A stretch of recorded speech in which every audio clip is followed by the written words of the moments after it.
Keith Frankish, welcome to the show. Well, thank you for inviting me. It's a pleasure to be here, Alex. Am I conscious, Keith? Are you conscious? I'm a little confused about this, and I have been for the past couple of years, and I'm hoping you can help me work it out.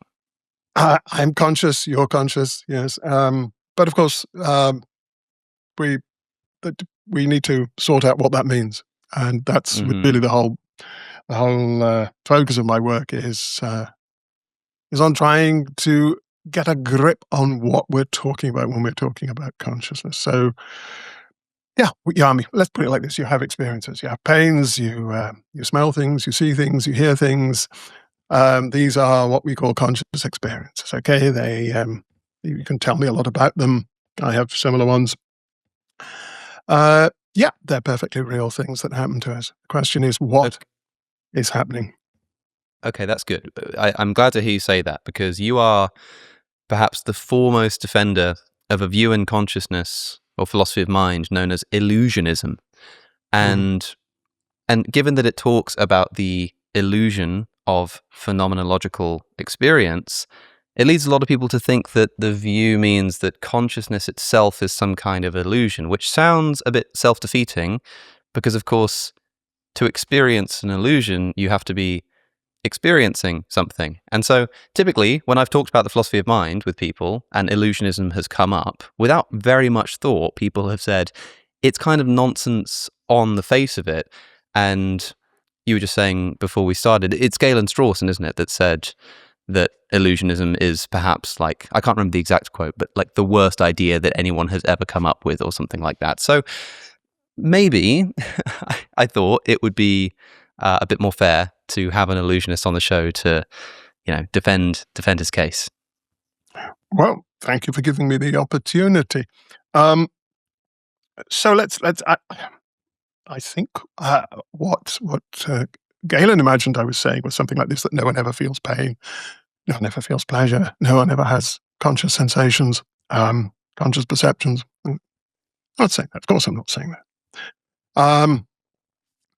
What I am saying is that I think people who some people, particularly some philosophers, some people who've thought about this quite a lot, have a mistaken view of what is happening when we have when we have conscious experiences. That consciousness isn't quite what we take it to be, and that perhaps we don't have the sort of insight into its nature that some people think we have. Some people think we can just sit and reflect on the nature of our own experience, and from that deduce quite profound consequences about the fundamental nature of reality.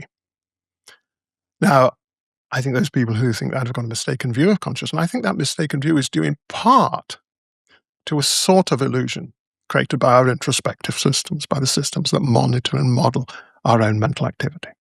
Okay, so the illusion comes in the you see, an illusion isn't when you so let's say take a stage illusion. Something's happening there on the stage. You see someone levitating. Okay, something's really happening on the stage. It's just not what you think it is, or not what you're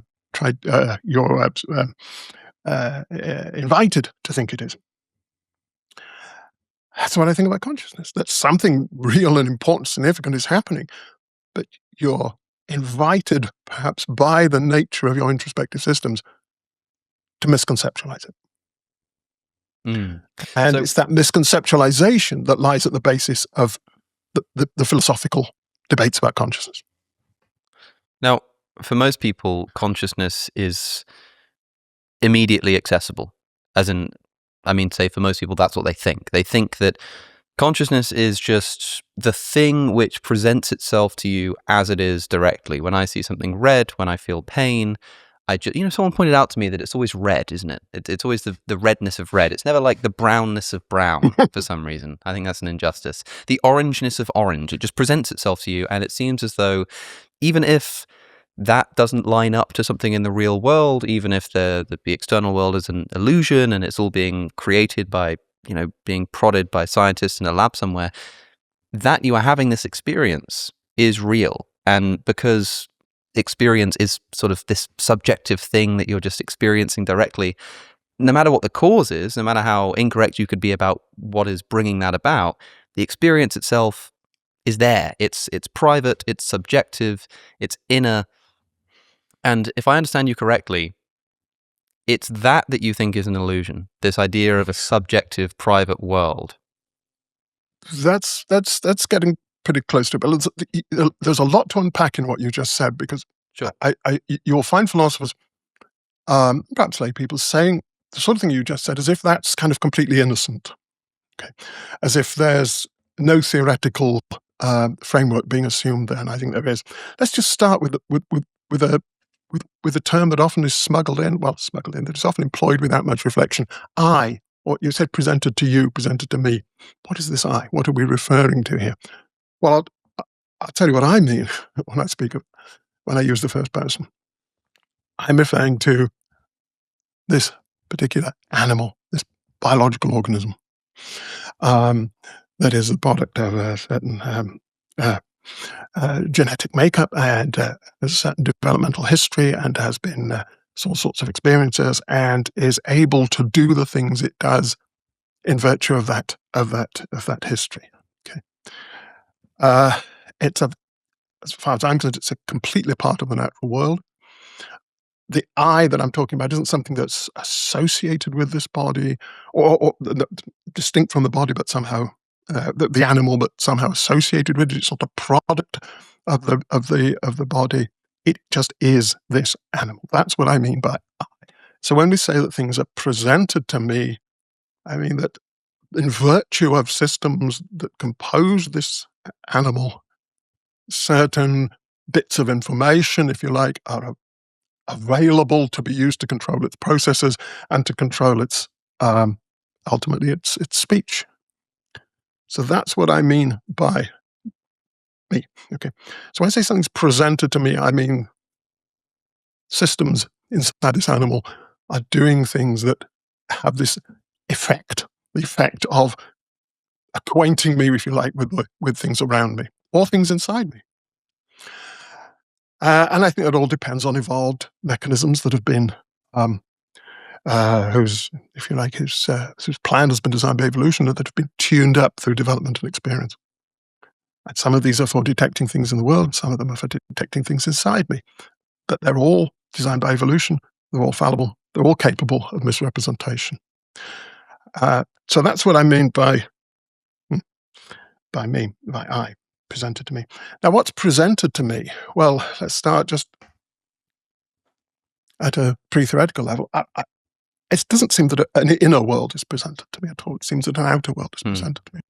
I'm just over in front of me. There's a kind of bookshelves, all different colours, blue and red, and so quite a few of them are brown actually, purple up there, and so on. And yeah, that's what's presented to me. They're the colours of those things. They're real, they're vivid, they're evocative, but they all seem to be out there. None of them seem to be in my mind. That's what's presented to me pre-theoretically. Okay? Now you may say, yes, but now that you may say, yes, but you could be hallucinating. Okay, fine, maybe I could. And then we start to get into theorizing about what's happening in these anomalous cases. But that's where I start. Consciousness is being aware of the world around me, and the physical world inside me, the feeling in my stomach, the feeling of my heart, perhaps the knowledge of certain things that are happening in my cognitive system. Let's try and use that neutral term. So that's, I think, where I start. All that is just, as far as I'm concerned, all our everyday descriptions of this. I ask you, what is your experience like? And you start telling me what your experience is like about the world around you in your room and so on. Yep, all very interesting. And you might have spotted things I haven't spotted. So very interesting. Tells me, and of course, if you maybe you can detect some things that I can't. Maybe I have sharper hearing. Maybe your colour vision is better than mine. Whatever. So all very interesting, and this all tells me about the nature of your experience, and I can ask you lots and lots of questions about it. But so far, we haven't got into a private world of something like mental qualities. How, if you like, if I turn the question, how do we get from that pre-theoretical position to this world of inner mental qualities, and to whom is that mental world presented? Hmm. Okay, so that's interesting, right? Because I said that, it seems like we have direct access to this like inner private experience, but you're quite right. The thing that we experience just on the surface is out there. Okay, that's fine. Then I want to say, like, well, what is the thing out there that I'm experiencing? Well, it's really difficult to put into words, right? And I think a lot of people will reach for a word like qualia, which is a sometimes helpful word, which is supposed to kind of get a grasp on, like I said earlier, like the redness of red, the feeling of the pain, something separable from what might be described in atomic physics or mathematical language or whatever. It's this kind of experiential bit. So I kind of want to say that, like, okay, maybe if that redness is over there, the red thing that I'm experiencing is out in the world, like, it's still something that I'm like experiencing. There seems to be some kind of like connection. There's something going on in here, which is like out there. I mean, I kind of thought, I spoke to a blind YouTuber recently on this show, and he's spent his life been blind since birth, talking about what it's like to be blind. And I spent a long time trying to think about what it would be like if you sort of saw for the very first time. And I think one of the most confusing things, I hadn't thought about this, is like depth perception, in that, like, the one thing that really baffles him is, forget colors and stuff. He's like, you're telling me that if something's close, it's big, and if something's further away, it gets smaller? Like, that makes absolutely no sense to me. And I thought that if you suddenly opened your eyes, you'd notice that, unlike having to reach out and touch, it's like over there, but over here at the same time. You're aware that it's far away, but at the same time, it's somehow simultaneously over here without having to be right next to it. And it's whatever the sort of thing that's gone from over there into here that I think people want to call the sort of the visual experience. What is that thing? What is it? That's a really nice way of putting it.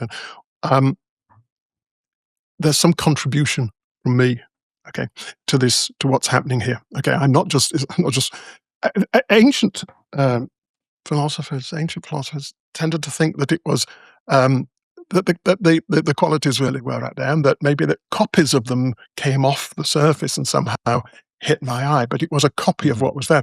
Other views are projectivist, that somehow our eyes went out to those things and somehow did feel them. The point is, we're getting into theory now. Another view is, okay, there is the colour of the book, which turns out not to be the colour as we ordinarily think of it. It is some sort of reflectance profile of the surface, which can be characterised in non-qualitative terms, in terms of the way that light is, different wavelengths of light are reflected and absorbed. And then there's another kind of colour that is just in my mind. The blue that I thought was out there is really in my mind. And that's what people call qualia. But that's a theoretical move. Okay, we started with the colours being out there, relocating them into my mind. That's a theoretical move. It's not something that's given at the start that cannot possibly be done. It's a way of making sense of what's happening when you realise that colours look different to different people, and so on. It's the variability of perception. But there are other ways, those ancient ways I mentioned. But your point about the blind person, I think, is very important, because perception isn't just a matter of opening your eyes or your ears or whatever and just passively receiving stuff. It is it's a process that has a developmental history. It requires learning. It requires all sorts of associations to build up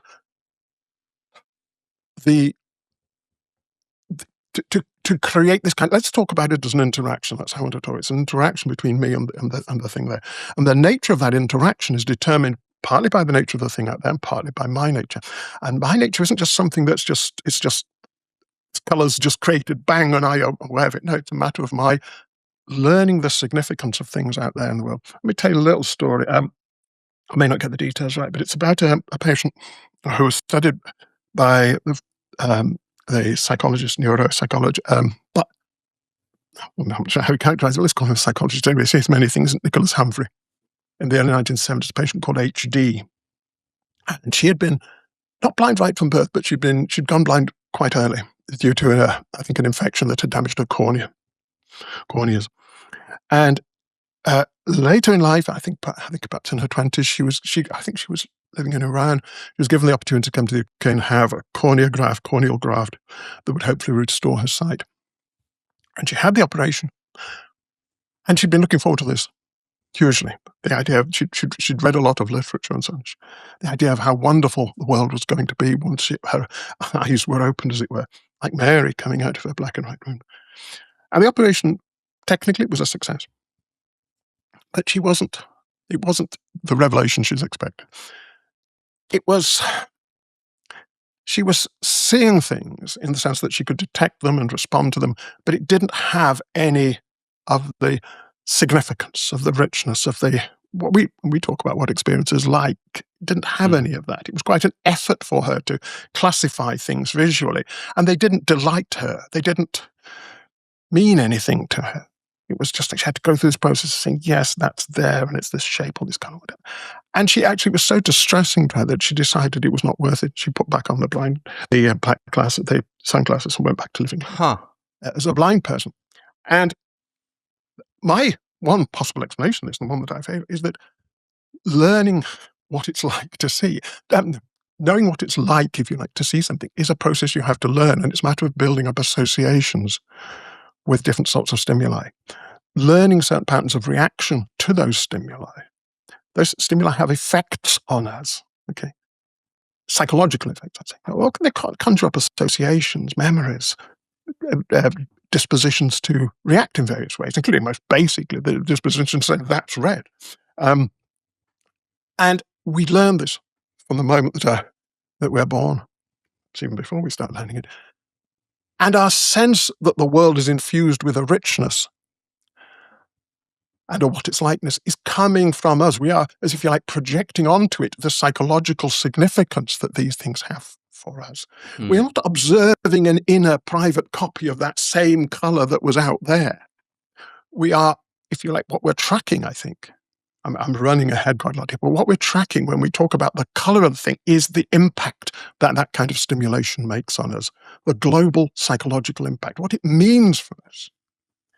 For HD, it didn't mean anything because she hadn't had the chance to build up the neural circuits and to learn the associations and so on that would give it any meaning for her. Just the idea that all the significance is packed into a simple, pure quality that if it's not out there must be in here it's just a very simplistic and I think very uninteresting theory of what's really happening. And once you realize there's another way of thinking about this, of thinking it as an interaction where the redness is if it were you vibrating psychologically with that particular stimulation, I think which we can carefully, slowly, methodically unpack and understand. I think this is much more interesting. This opens up a whole vista. We're saying it's just a primitive color that somehow exists in my mind, can't be explained by science. All we've done is just re-describe the problem, but now it's internal rather than external. So I crammed a lot in there, so you want to probably unpack it, maybe. We'll get back to the show in just a moment, but first, where do you get your information from? Most of it these days comes from the internet, and while it's great that there are so many news sources to choose from, they all have one problem in common, and that's bias. Media bias is, of course, something that will never disappear, but wouldn't it be great if there were a way for us to navigate this online bias, objectively comparing the way that different sources are reporting on the same stories? Well, that is exactly what today's sponsor, Ground News, allows you to do. Ground News aggregates thousands of local and international news outlets all in one place, so you can compare reporting across the political spectrum. Try it out at ground.news/AlexOC. Did you see that the White House is hosting a 9-hour-long prayer festival focusing on the alleged Christian roots of the United States? If you typically read exclusively right-leaning media, You probably didn't. Using ground news, I can see that of all the sources reporting on this story, only one of them leans to the right. And imbalances in coverage like this are why ground news also has a dedicated blind spot tab, which specifically seeks out stories that you would otherwise miss based on the news that you normally read. So cut through media bias and get a better grip of what's really going on by going to ground.news/AlexOC or by scanning the QR code that's on your screen. Use my link to get 40% off their unlimited access Vantage plan. And with that said, back to the show. I want to help. I want to help give people a grip and also get a grip myself on like how you're interpreting the words that we're using. So when you say something like experience, when you say that we're having experiences, like we are, or awareness, I think is the word you just used. You know, you are aware of certain things, like this patient who's like aware of various things in the world, but it's missing some kind of qualitative aspect. What is just awareness itself? Because if you ask a philosopher of mind, you know, what is awareness? They often just say, oh, it's what its likeness. It's the redness of red, which I presume you would want to resist. So what do you think awareness is? I'm thinking of it in psychological terms. Well, psychological terms, I mean terms of effects. Okay, so let's put it crudely. It's detecting something and being able to respond differentially to the thing you're detecting, having a sort of carving up, selecting out certain stimuli that have certain significance, and responding selectively to them in a whole range of ways, in an open-ended range of ways. The fact that something's red, okay, that I detect something as being red, that can open up a whole range of different responses depending on the context. Okay, if it's a stoplight and I'm driving, it'll mean one thing. If it's a book, it might mean another thing. If it's a book created by Chairman Mao, it'll mean something else. It's so on and so on and so forth. It opens up a whole range of responses, but that are selective to that particular stimulus. Okay, so it gives us a kind of it's an invitation to react in a certain way, if you like, that has been taken up by my perceptual systems. That sounds to me extremely behavioral, right? It sounds to me like a behavioral account of what experience is, which is to say, experience or awareness is either the reaction or a propensity for reaction to certain kinds of stimuli. Like it's sort of, it is an invitation to like behave in a particular way in response to a certain sort of input. That to me seems behavioral. It seems like the kind of thing that could apply certainly to plants, maybe to computers, possibly even sort of other things in the world. And it doesn't quite seem to me to capture the difference between, you know, a bike experiencing rust when it's left out in the rain and, you know, a human experiencing redness. Do you know what I mean? It sounds behavioral. Okay, a lot of things to say about that. First, this needs heavily qualifying. It's behavioral in the sense that it concentrates on the effects of stimulation. Okay, now the actual observable, overt behavioral effects are just the tip of the iceberg. Every bit of stimulation causes all kinds of micro adjustments within here. Okay, micro adjustments to perception, to perceptual set, to attention. It triggers associations, lays down memories, forms beliefs. All sorts of things are happening in here. Massive amounts of stuff. The stuff that you actually see on the outside is you may not see anything on the outside, but there's a massive amount of stuff changed inside. But it's certainly it's effectism, if you like. It's the significance of stimulation lies in its effects. If some and look, lots of stimuli don't have any effects on me. Magnetic radiation around me doesn't, because I don't have any means of detecting it. Okay, doesn't have any effects on me. I'm not conscious of it. You know. All sorts of stuff doesn't. More's the pity in some cases. Like radiation, you could stand in a nuclear reactor and you wouldn't detect it until you started bleeding. So, first of all, if behaviorism is a pejorative term because it suggests, it's only overt behavior that we can say. I would say something like functionalism. It's a matter of what functions it enables the system to perform, but those may be characterized at a very, very fine level.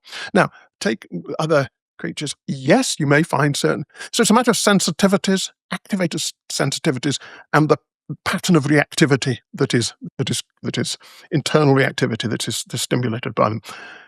Yes, you might find something similar in plants. That's no problem as far as I'm concerned. Rust on a bicycle is quite different because there is no. The bicycle can't do any. There's changes happening to the bicycle by when it's rusting, but it can't do anything with that information. That information can't. It's not sensitive to that change, and it's not using that change to modulate its responses to the world in any way. If it had a detector for oncoming vehicles or something, and it could do things, then that would be a bit like it. But of course, that would be a tiny, tiny, tiny sliver of the kind of complex sensitivity and reactivity that the 86 billion massively interconnected neurons in our head are capable of doing. But I certainly don't think there's a bright line. There are very few bright lines in nature. It does seem to open the door, at least, to like that car, you say, with the detection system, like a self-driving car that detects a pedestrian and sort of has to decide, so to speak, whether to swerve left or swerve right. It sounds to me that this view opens the door to saying that it at least has some kind of like proto-consciousness, bearing in mind that like it sounds a lot less dramatic when you realize that by consciousness you're not talking about this sort of weird private phenomenology and stuff like that, but the words that you're using, like awareness and consciousness and just effects reacting to inputs, it seems to me that a self-driving car just would be aware or conscious on that view. We need to think about what we're doing with the word consciousness as well. Why is this word so important to us? One reason it's important is it marks out boundaries of ethical concern. And now, some people thought that only humans were properly conscious, and that non-human animals weren't. And this was a convenient view if you don't care much about non-human animals. So the word comes loaded with ethical import. And I don't think that ethical import can be just read off the psychology, if you like. No, we need to think about where we're going to draw our ethical boundaries. This is a matter for us how much we care. It's not just read off the fact. There isn't some, there's an inner light that's on in some creatures and off in others, and if it's off, you can do what you like to them, and if it's on, then they really matter. I think that's a simplistic, anthropocentric view, and we need to look much more carefully at what is actually happening in these different kinds of systems and ask ourselves how much we care about that. There is also one big difference between the self-driving car and us humans, which is that we all not only respond to the world, but we also respond to our responding to the world.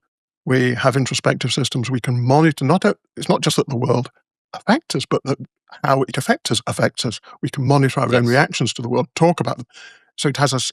We have another layer of awareness, self-awareness, which again I think of in just the same way, not as involving some mysterious private world, just another layer of functional organization, which of course the self-driving car doesn't have. And you might think that's very important for ethical concerns, but again, that doesn't just fall out of a description of the system. It's something we decide as a community what we care about, and we put pressure on each other to expand the boundaries or withdraw the boundary in whichever way we think is our lights suggest to us. Yep. Yeah. Okay. So I'm understanding, I think, what you're saying about like the significance of like human animal consciousness, which has something to do with introspection, right? Which is that like it's, as Josh Rasmussen I think once said, there's a difference between noticing a tree and noticing that you've noticed a tree, right? And that's an important distinction. And in your paper on illusionism, you make use of this term introspection, and that was one of the first things that confused me when I was trying to sort of learn about your worldview, which is that I thought I was being presented with this view that sort of consciousness is some kind of illusion, which I know and hope we've roughly covered is not what you're saying. But I thought to myself, if the illusion is being caused by introspection, surely that introspection is a form of conscious experience. Now, you think consciousness exists, you just don't think it has this sort of qualitative, private sort of dimension. But the same question can be asked, right? Like if the illusion is being created by a misfiring of an introspective system, isn't the very act of introspection also qualitative and even more private because it goes sort of inwards and it's all about me. Like I kind of want to say that there seems like a not a circularity, whatever the opposite of a circle is. It seems to be sort of self-defeating. So tell me why it's not. Yeah.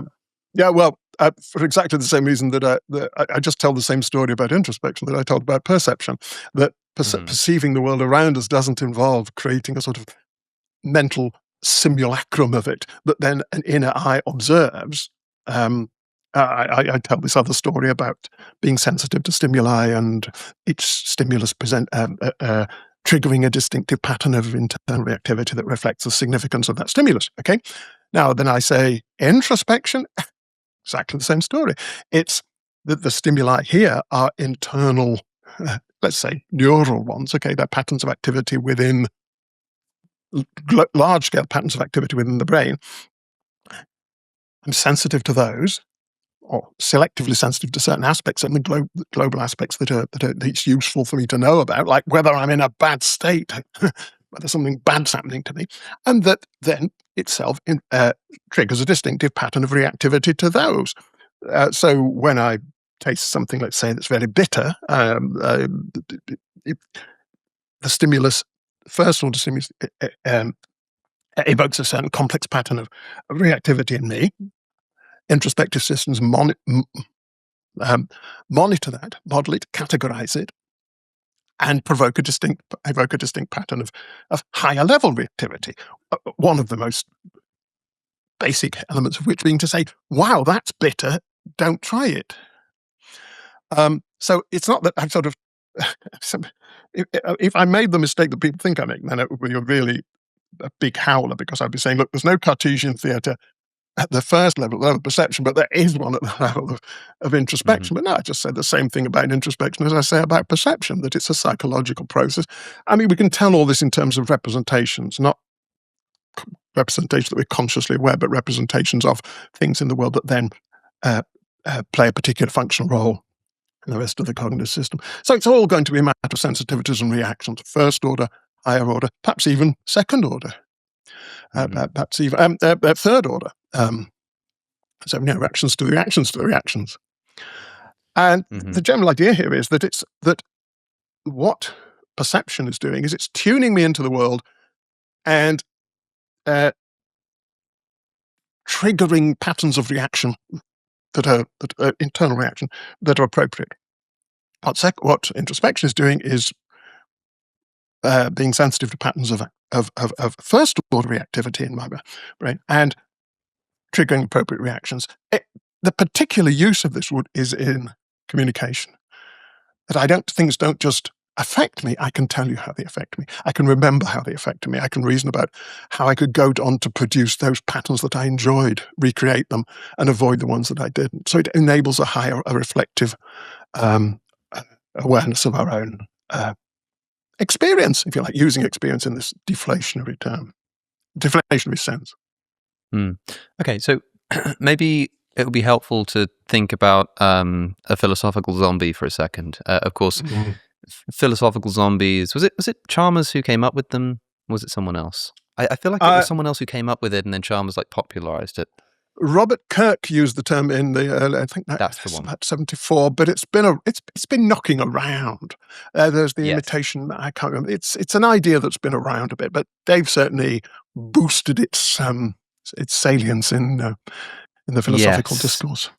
So it's this idea that you could, in principle, say have a creature which kind of acts in exactly the same way as a human, that reacts to the same stimuli in exactly the same way. You can imagine like some kind of almost like a robot which just, when it puts its hand on a hot stove, it's just programmed to take its hand away and also to pull a facial expression and to go, ow, that really hurts, and to do everything that the normal human does. The only difference is that there's actually no interior experience. And I know you're going to resist that language, right? But this is how it's characterized, right? There's no experience going on. It's all essentially sort of fake. It's all just like a mimicry of human behavior. You don't want to say that even we have this interior experience. We're just sort of interacting with the sort of data as it comes in. The question I have for you is like, is there a difference, on your view, between a philosophical zombie who like doesn't have experience but does act behaviorally in the same way, and a normal human being? Because it sounds to me like the theory of perception that you're proposing here is very behavioral. I know you wanted to say it's more about like effects than behavioral, like behavioralism generally, but it sounds to me very behavioral. It's like there are inputs and we react to them, and we can use those inputs to do one thing or another thing. So can the philosophical zombie, except there's no like qualia. So how do you make sense of this comparison? Well, look, let's just unpack the philosophical zombie a little bit, because the philosophical zombie isn't just acting like a human being. It's not just a clever facsimile, outward facsimile of a human being. It's meant to be atom for atom, an atom for atom duplicate of a human being. So when we talk about what's happening inside it, everything that happens physically inside here, spatially inside here, happens inside it. It's got a brain with 86 billion or whatever interconnected neurons and all the other stuff, glial cells and all the other stuff, all interconnected in the way that mine are and working just as mine do. It's very important about it. It's not just, it's not like an actor on stage just, playing a part. It is doing the whole thing. So when you talked about it not having anything inside, spatially inside here, everything's the same. That's stipulated by the definition of a philosophical zombie.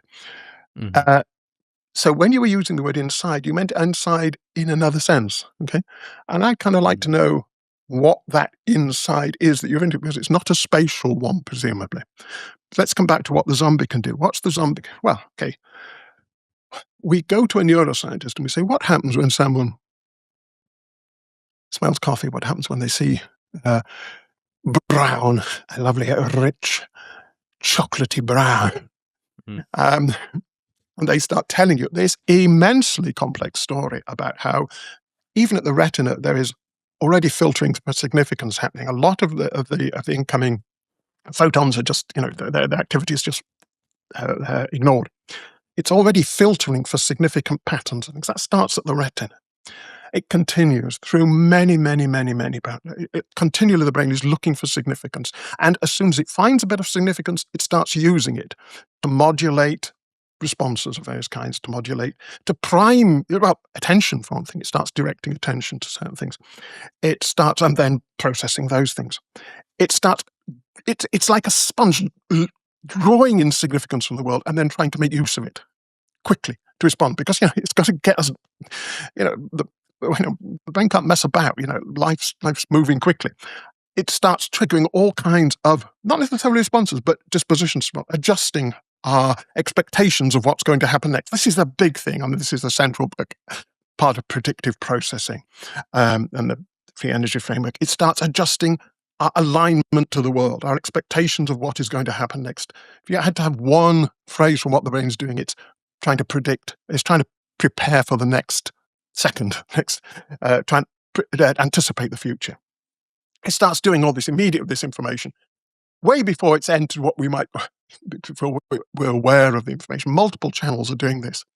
Bits of information are being extracted about lines, shapes, colors, edges. And there's categorizations happening, all sorts of different categorizations, some of which get rejected straight away. It's a cat. No, it isn't a cat. It's just a tree, whatever. Some of these ones get boosted into greater significance. Some of them start become available through linguistic reports. Some of them become available for decision making. Some of them trigger emotional response, trigger memories. All of this characterized in psychological terms. All of this stuff happens. A neuroscientist could sit you down and talk to you for days about this, and they would say, and still we only know a fraction of it. Now, all of that is happening in the zombie. Every bit of it. Okay? Everything that happens in here is happening in the zombie, by definition. The neuroscientist is going to tell the difference. A psychologist could subject this zombie to the whole battery of psychological tests that it can have for awareness of stimulation, and it would pass them all just as well as I would. My zombie. What's it missing? the thing now, and also it would do the introspective thing as well. It would be able to tell you, yes, I can see that now. I couldn't see it a moment ago, but when you just titrated that a little bit, yeah, I could see it. No, I can't see that. That one's a little bit darker than that one. Yes, no, I think the red light's a bit bigger. All the things that the optician asks you when you go for an eye test, do all that perfectly, just the same as I would. He would say, that smell reminds me of my grandmother's garden. That's, it reminds me of the last time I was there. I did do everything I did. And it would tell you, of course, as well, that it was phenomenally conscious, because that is one of the effects of all this self-monitoring. So, and yes, I'm having an experience. I'm conscious, and you know what? This conscious experience, when I think about it, I can't imagine how it could be physical. It could do all of this. This is accepted by people by Chalmers, for instance, calls it the paradox of phenomenal judgment. His zombie twin will be as convinced that it's conscious and that consciousness is a mystery as he is. But something's missing, supposedly. That thing that's supposedly missing is what I say is illusory. Right. So you would, in doing so, therefore, just, I suppose, reject that there could be a philosophical zombie, because if you build a philosophical zombie who's atom for atom the same as a human being and has no interior private experience, that is just what you are. Interior private experience in this sense that isn't captured by any of the description of all the activity that's going on in there. Because remember, this interior private experience, and again, interior to what, I want to ask. Not interior to, remember I said, I am this organism, yes. I am this animal. It's not interior to me, the animal. Okay? Like physically. It's not spatially. So where is it? Interior to what? To my soul? I suspect that's hanging around in my background, that there's this Cartesian idea that I am not really an animal somewhere in the background. But anyway, I don't want to press that just now. The point, you've got to remember that if there is this something extra, it's not necessary for all of that other stuff to happen. Okay? So it's not playing any role. It's not essential to my saying things like, oh, well, that one's slightly darker than that one, and oh, I can just see the pattern of the light coming through the leaves. It's so beautiful, and it reminds me of my mother's garden, and yada, yada, yada. And everything you ask me to describe my experience, to report my phenomenology, the zombie does all of that perfectly. So the actual quality plays no role in that. It's just a fifth wheel. And my claim is that our talk of qualities is a kind of pre-theoretical, clumsy way of describing the reality that's going on. It's just, we can't pull it all apart, this reactivity. It's too complex, too multidimensional. We can't pull it apart. So we say, oh, what's it like to see that? Well, it's what it feels like to taste strawberries or see a lovely, rich, luscious brown. Can't tell you any more. You can't.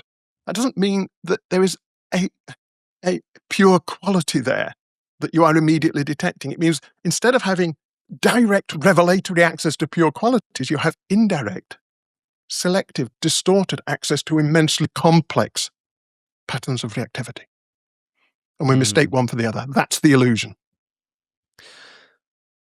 Can you tell me about the motivations for this view? In that, I'm going to ask you to be as honest as possible here, in that most people want to think that their view is just thought out, first principles, this is most plausible. But I don't know, are there any I'm trying to think if there are ways in for people, for somebody to say, well, hey, look, have you ever wondered why this is such a mystery? Have you ever thought it's a bit strange that no one can define consciousness? Have you ever thought it's a bit odd that, what are the kinds of things that you might notice about the state of philosophy of mind or the conversations that people are having, which can make you come along and say, well, hold on a second, maybe this answers some of your questions. I mean that in the sense that when I speak to a panpsychist, they might say, have you ever noticed that no one can tell you what an electron is? Have you ever noticed that science only talks about what things do rather than what they are? And then they say, look, here's a really good motivation to take this seriously. Are there similar contextual factors that would work here? Oh, this is a nice question. First of all, who knows what one's motivation? I mean, I don't think we have sound introspective access to all of our motivations. So who knows? I mean, why am I talking to you today? What role does vanity play in that? Am I hoping that people will love me because they've seen me on here being charmingly whatever? I don't know. I don't know. So there's a level at which our motivation, I think when we talk about our motivations, to a large extent, we are fabricating a narrative based on actual things that have happened to us, things that we've noticed, things that we've felt, but we are creating a self-story, and there are different self-stories you can tell. Here's one that I could tell about this. I don't think humans are as special as I'm going to say some of my opponents think they are. I don't think that just sitting in an armchair and reflecting on one's own experience gives one direct insight into the nature of reality. I just don't think we are that special, the fundamental nature of reality. I think we are evolved biological organisms who have capacities for self-monitoring, self-modeling. This gives us a certain picture of ourselves, and which is very adaptive to have this simplified self-image, and maybe even to think of ourselves as having a private inner world. Maybe very useful, but I don't think evolution wouldn't need to equip us with an insight into the fundamental nature of reality, and I don't think the universe has been so kind as to just sort of make it pop out of the things evolution has given us. It just seems too arrogant to think that way. Another reason is that I suppose that it's a reason I'm not a Christian or religious person, that in some ways I'm kind of tempted by it. I can see the attraction of these views. I have dwelt on and in my youth, I did think quite a lot about religion. I have dwelt on the mysteries of consciousness. I have really tried sincerely to think myself into the mindset of people like Philip, and I think I understand it. Philip Goff, you mean? Philip Goff, yes, sorry. Philip Goff. And Dave Charles Phil. and so on. Phil Goffy. Sorry. He's a friend of both of us, so we can do this. I have, I think, thought myself into their mindset, and indeed I can, and that's one reason why I don't want to say, oh, they're just wrong. We should just eliminate all talk of this. No, I'd say it's real, it's compelling, it's vivid, but it's an illusion. And the one reason I do that is because I'm quite. Again, this is my story. Is that I'm. And one reason I find it hard to adopt any sort of religious belief is that I'm quite an anxious person, and I'm anxious about self-deception. I'm anxious about believing stuff just because I'd like to believe it.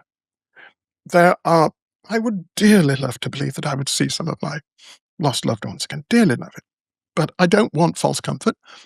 I want to try and live life with my eyes open, try and deal with things as they are, because I think in the end, self-deception lets you down. Yeah, it can't do the. It breaks. It's a crutch that breaks eventually, and I think the same goes for thinking about the specialness of the human mind.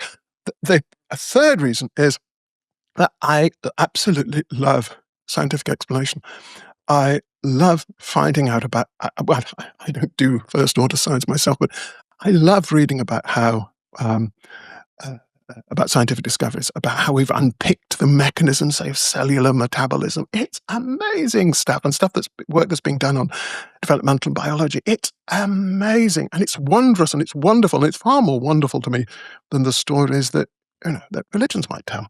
And I think there's a fascinating story to tell about unpicking the nature of consciousness, and whatever the consciousness in the sense that I believe, and I don't want people to stop. I mean, there's a danger that philosophers are going to discourage people from trying to tell that story by saying, "Well, you can't do it. It's a hard problem. You've got to just leave it to metaphysical theorizing, people sitting in their armchairs, mulling this over." No, let's get on with the work. Let's find out what's really happening. But sometimes people say, sometimes people suggest that I haven't really had rich enough conscious experience. Now, it's true that I haven't done psychedelic drugs, but I do suffer from quite vivid migraines. Mm. And if anything, they are I think, perhaps more impactful than perhaps they're certainly more unpleasant than psychedelics. I know what it's like to feel that you are part of the wall, um, that you've split into two, that your senses have merged together in strange and unarticulable ways. I've had some pretty strange experiences. Mm-hmm. So the people who think that they've convinced me that I'm wrong by giving me a punch on the nose won't get far. Although they might make me pretend to agree with them. Yeah.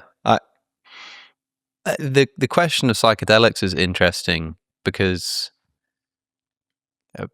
like the kinds of experiences that people have when using them involves some quite strange things, like the concept of an ego death and the conviction that consciousness is kind of everywhere and foundational and that the whole world is alive and whatnot. But particularly this idea of like the self, which so far you've been saying that I am just this sort of biological organism.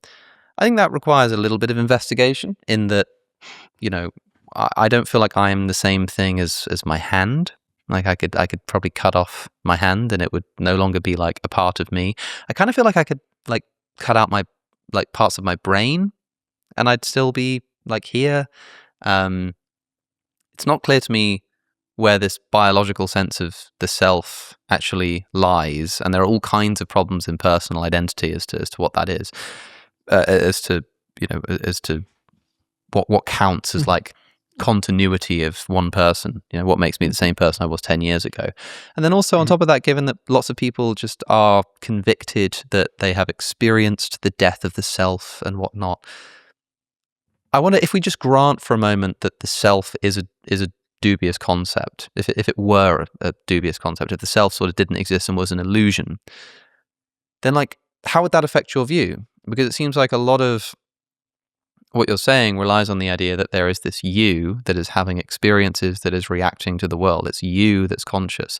When I touch a hot stove and move it away, it's not my hand that's conscious, because a panpsychist could say what's going on there is like every little atom in my hand is, going, get out, go away. And like sort of cumulatively together, that is felt as the pain of a hand or something.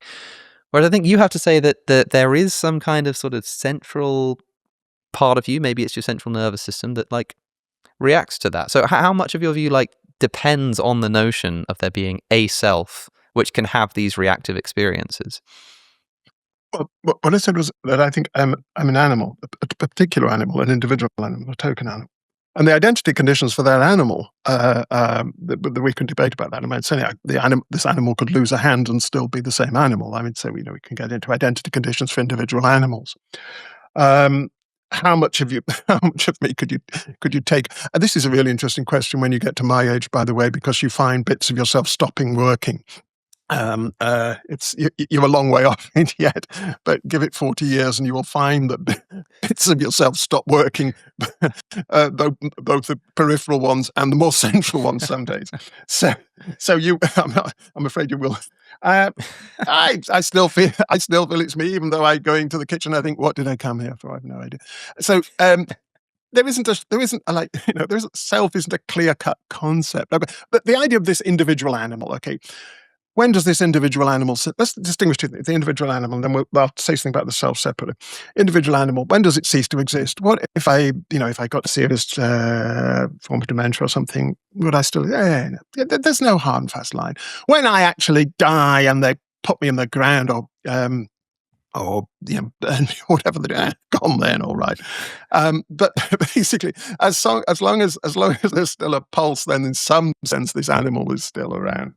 Whatever. But it's not. There are no bright lines. I don't like bright lines. It's not a. There are very few bright lines in nature. They're looking for essences and definitions. This is a thing that philosophers are preoccupied with, and it's a pointless endeavor. What there are words and how we choose to use them, and concept. Now, okay, so that's this animal. Now, the self. I do think I want to say a bit more about the self. most of my views are very heavily influenced by those of Daniel Dennett, and I do really like his idea that there is a sense in which we have a self as distinct from the body, but it's the sense of a fiction.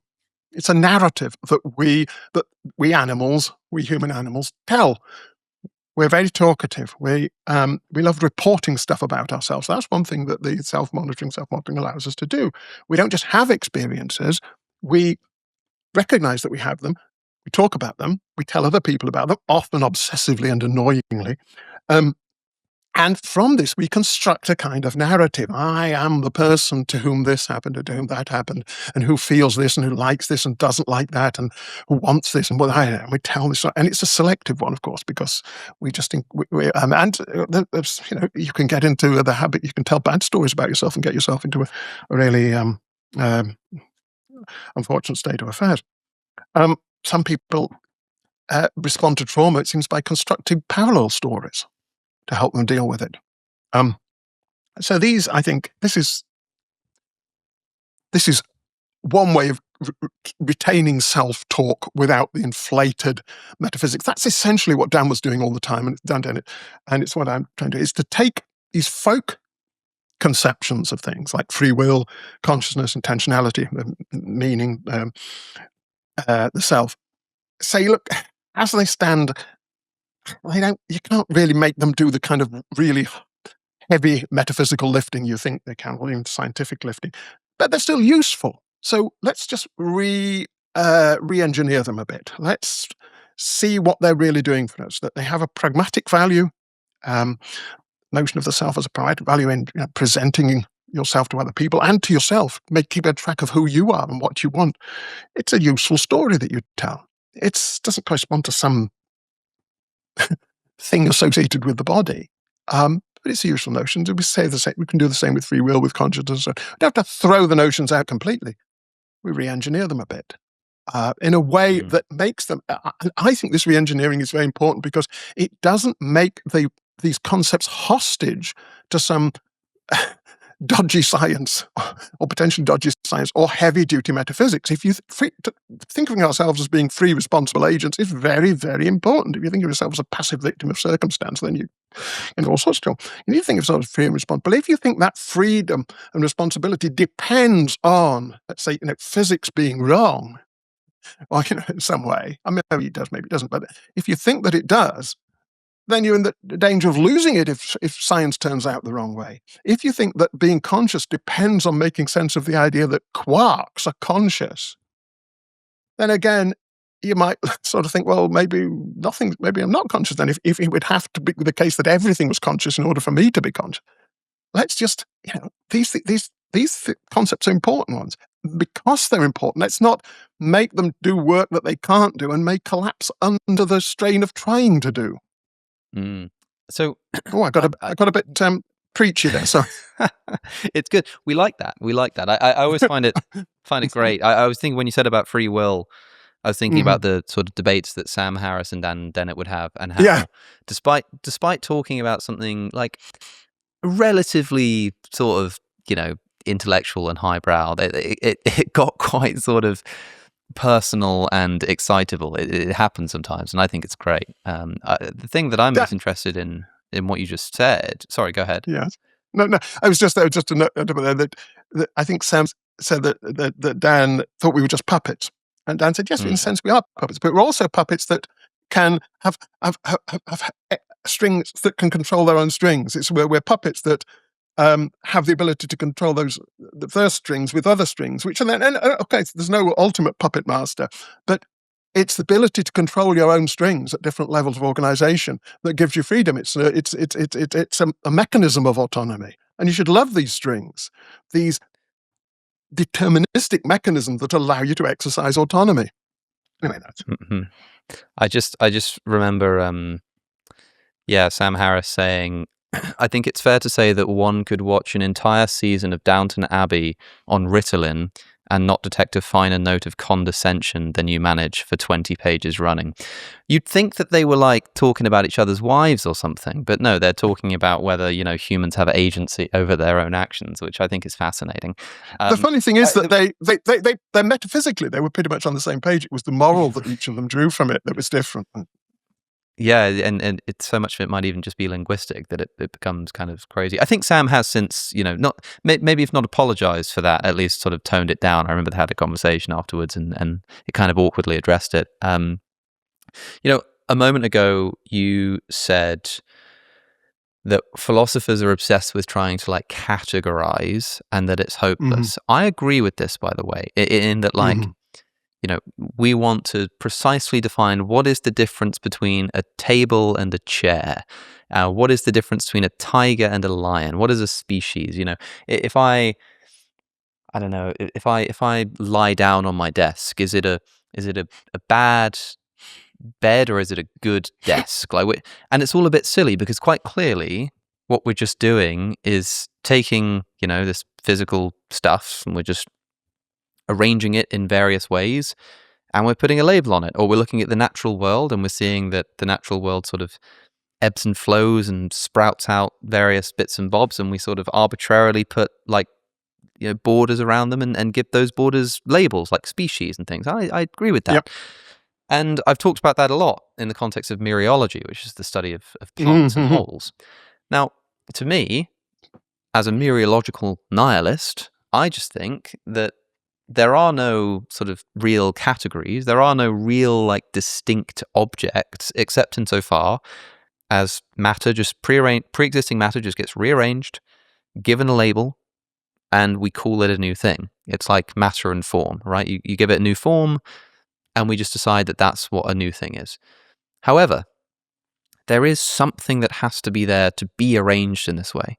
So the mereological nihilist thinks that the table and the chair and the can of Coke or whatever, they're all just like atoms or mereological simples, as they call them, like arranged and given labels. But there must be something that's being arranged. There must be this mereological simple, right?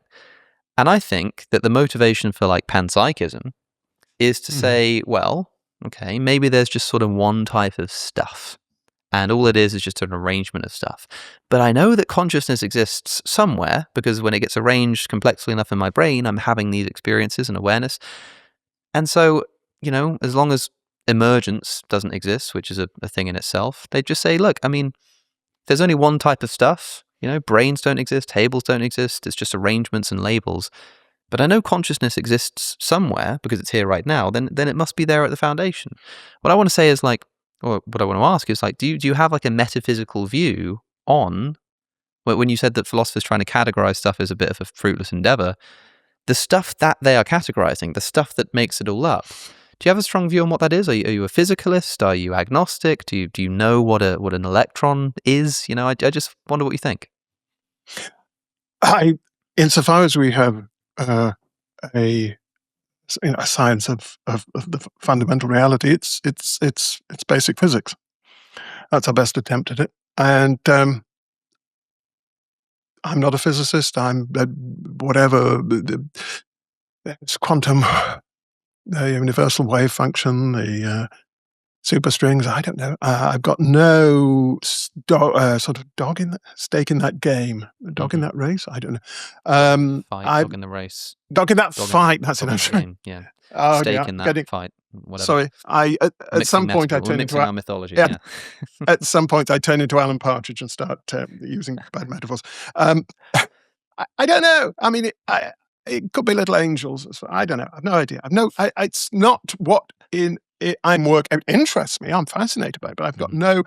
What I do think though is that just by sitting and reflecting on my own mind, I don't get access to it. I think finding out about the fundamental nature of reality depends, and I think it'd be incredibly arrogant to think that building enormous particle accelerators that span boundaries of European countries to try and crack this problem that they're doing. But I think I can crack it just by sitting in my armchair and thinking about my own mind. I think maybe evolution has given us a sense of the And it wouldn't be surprising if it did, given us a sense of the importance of our own self-conception, given us a way of modelling ourselves and our mental activity in a way that makes it seem really vivid and potent to us. And that we could understand. Nick Humphrey, who I mentioned earlier, has written a wonderful book about this, Soul Dust, about why this idea of that we have a magical inner realm is an adaptive one, that it has all sorts of wonderful functions. The idea, not the reality. So, we've got this sense, I mean, a lot of people have a sense, a very powerful sense, probably as powerful as the sense that they're acquainted with qualia, that they're directly acquainted with God, that they have direct, immediate experience of God, and that's something they know with more certainty than anything else. Well, that's interesting that they have that. It's an interesting psychological phenomenon. It's interesting to study it.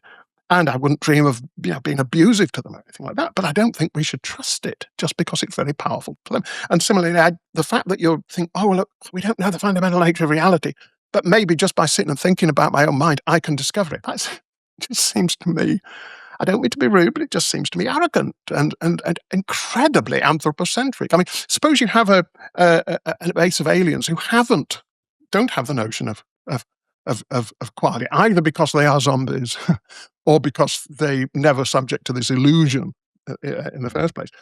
And they're studying the fundamental nature of reality, and they learn that there is this species on this remote planet of Sol 3 that think they found it simply by thinking about their own, what it's like to look at a brown surface.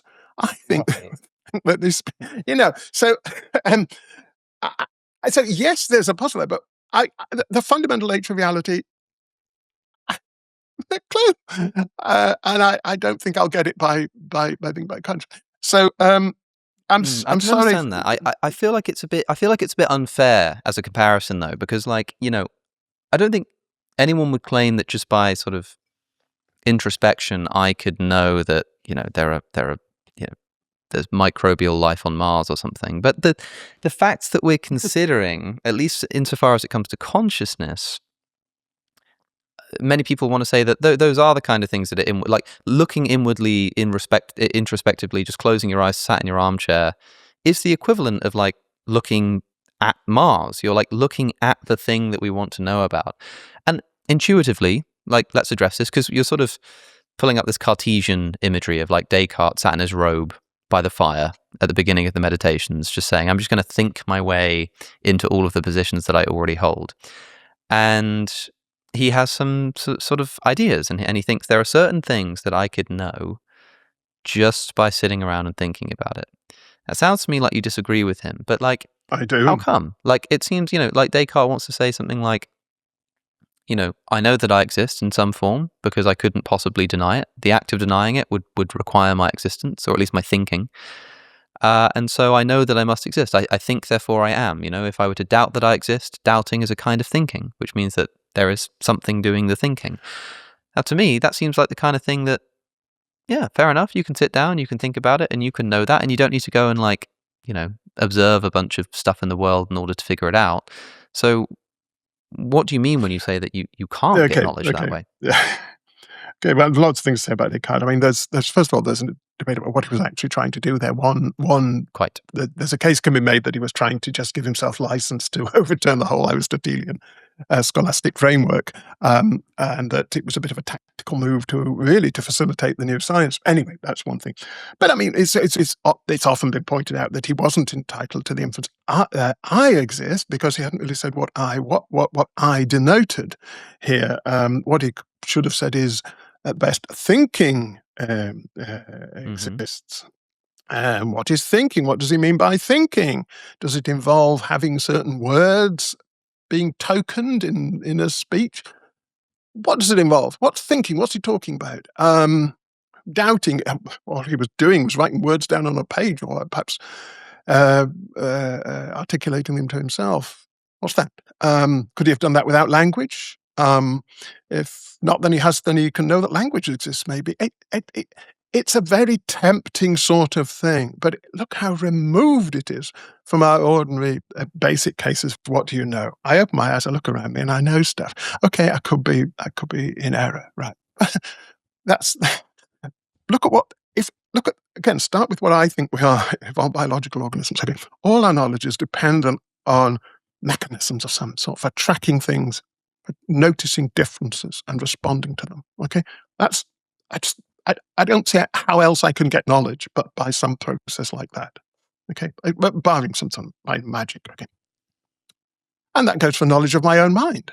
Whatever I say about my own mind, it must be the product of some sort of mechanism for tracking things that are occurring and generating responses to them. Now, okay, if you think you're an immaterial soul that is completely transparent to itself and doesn't need any sort of mechanism to know its own state, well, I suppose you could say that. And that's the kind of conception that you need to make Descartes' account work. Oh, okay. The point is, there are no foundations here. We've got a whole load of beliefs. Some of them, common sense beliefs. Some of them, product of experience of the world, or reflection on ourselves. We've got a whole lot of scientific beliefs, and we've got to try and just find the best balance between all of these we can. The idea that you can establish some foundations, like in a mathematical system, where you can actually just start define your axioms and then build on that, that doesn't work for knowledge of the natural world. And what's interesting is that Descartes' thought experiment is kind of captivating. That is very interesting psychologically. And I think that tells us a lot about how our self-conception, about how the brain generates a conception of itself and its own activity. That is very, very interesting. Psychologically, it's very significant. But the idea you can base a metaphysics on it, I don't think we need a different metaphysics for us than we need for any other aspect of the natural world. I don't think we're that special. So help me understand why I feel like I do have a very special inner world. And what I mean by that is it's not just that an external world presents itself to me and seems to have qualitative components or properties. But that, like, they kind of stay there. Like I can close my eyes and it's still kind of all there in some sense. I have dreams. I have weird sort of interior images. I always ask people, like all the time, where the triangle is that I can see in my head. Like I offered, I think I offered like $50 to anyone who could like locate the triangle that I see in my head when I imagine it. And my friend Phil Halper just went and interviewed like 15 of the leading materialists, people like David Papineau and people, like specifically asking them my question. And he thinks I owe him $50. I don't think that he's actually done it. I just want to get your take on this, because I feel like it's a good question just to give people, people are probably sick of me asking it. Just for the record, ladies and gentlemen, I'm not just asking this because I sort of keep wanting to know the same answer. It's because I feel like how you answer the question is a really interesting way of like demonstrating what you think about consciousness. So I close my eyes, I think of a triangle, there it is.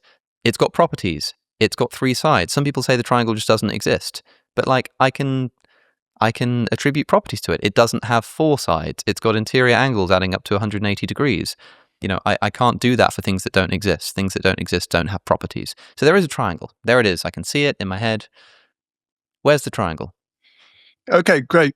Good question. Okay, I don't actually have a copy here, but if I had a copy of one of Arthur Conan Doyle's works, I would open it and read about Sherlock Holmes smoking his pipe. And then I would ask, where is Sherlock Holmes's pipe? I can say lots of interesting things about Sherlock Holmes's pipe. I don't know if he describes that as a meerschaum, was it, or whatever, and that it's, I could always hat or whatever. And I could, just Sherlock Holmes himself. I can say lots of things about Sherlock Holmes. It's true that Sherlock Holmes was a detective. It's true that he was skinny, wiry, and that he took cocaine and so on. It's not true that he was a 150-pound wrestler from Montana. So I can say true things about Sherlock Holmes, false things about Sherlock Holmes. Where is Sherlock Holmes? It's fiction. It lives in the world of fictions. You can make true statements within the scope of some sort of fiction operator. That's what I say about the triangle. It's not anywhere, but you can say true things about it because it's a kind of construction.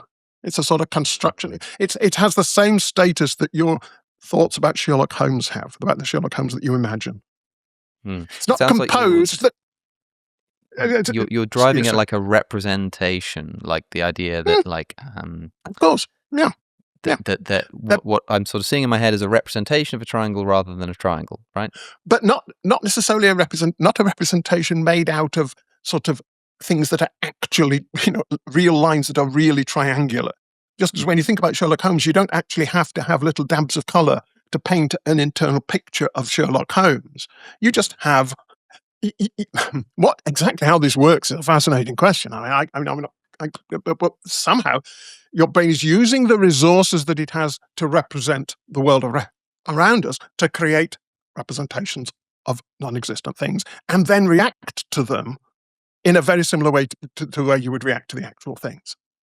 And the heft of this, the force of this comes from it triggering similar patterns of reaction.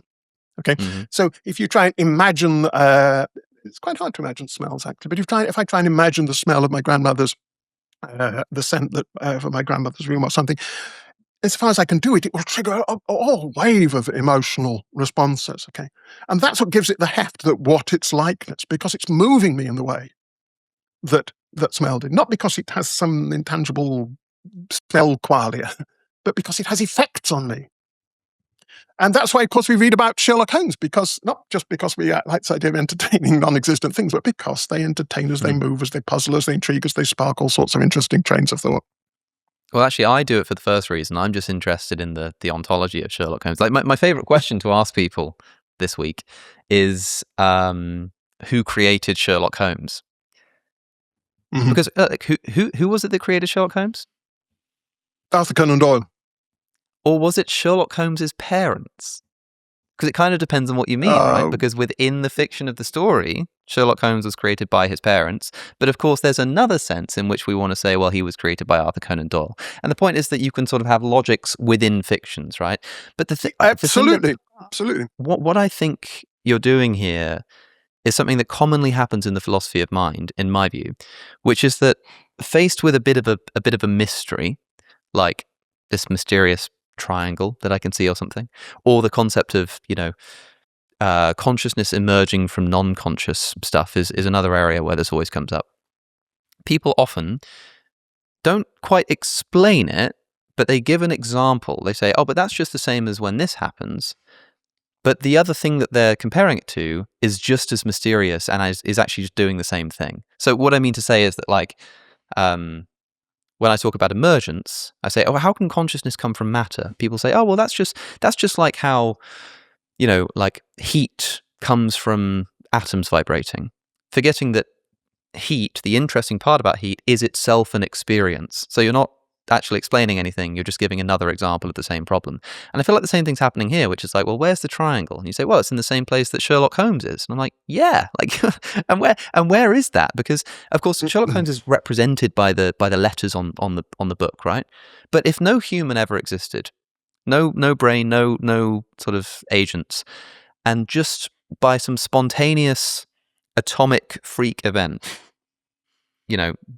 one of the Sherlock Holmes novels just sort of popped into existence spontaneously in space, Sherlock Holmes would not be there. There'd be no representative content. It would just be a bunch of atoms and ink on a page, right? The thing that makes that page represent Sherlock Holmes is that a mind is reading it and conjuring up an image in their head.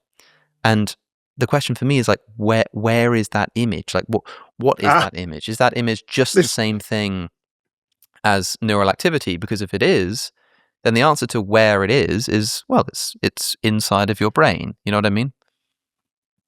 I was with you all the way until the last bit.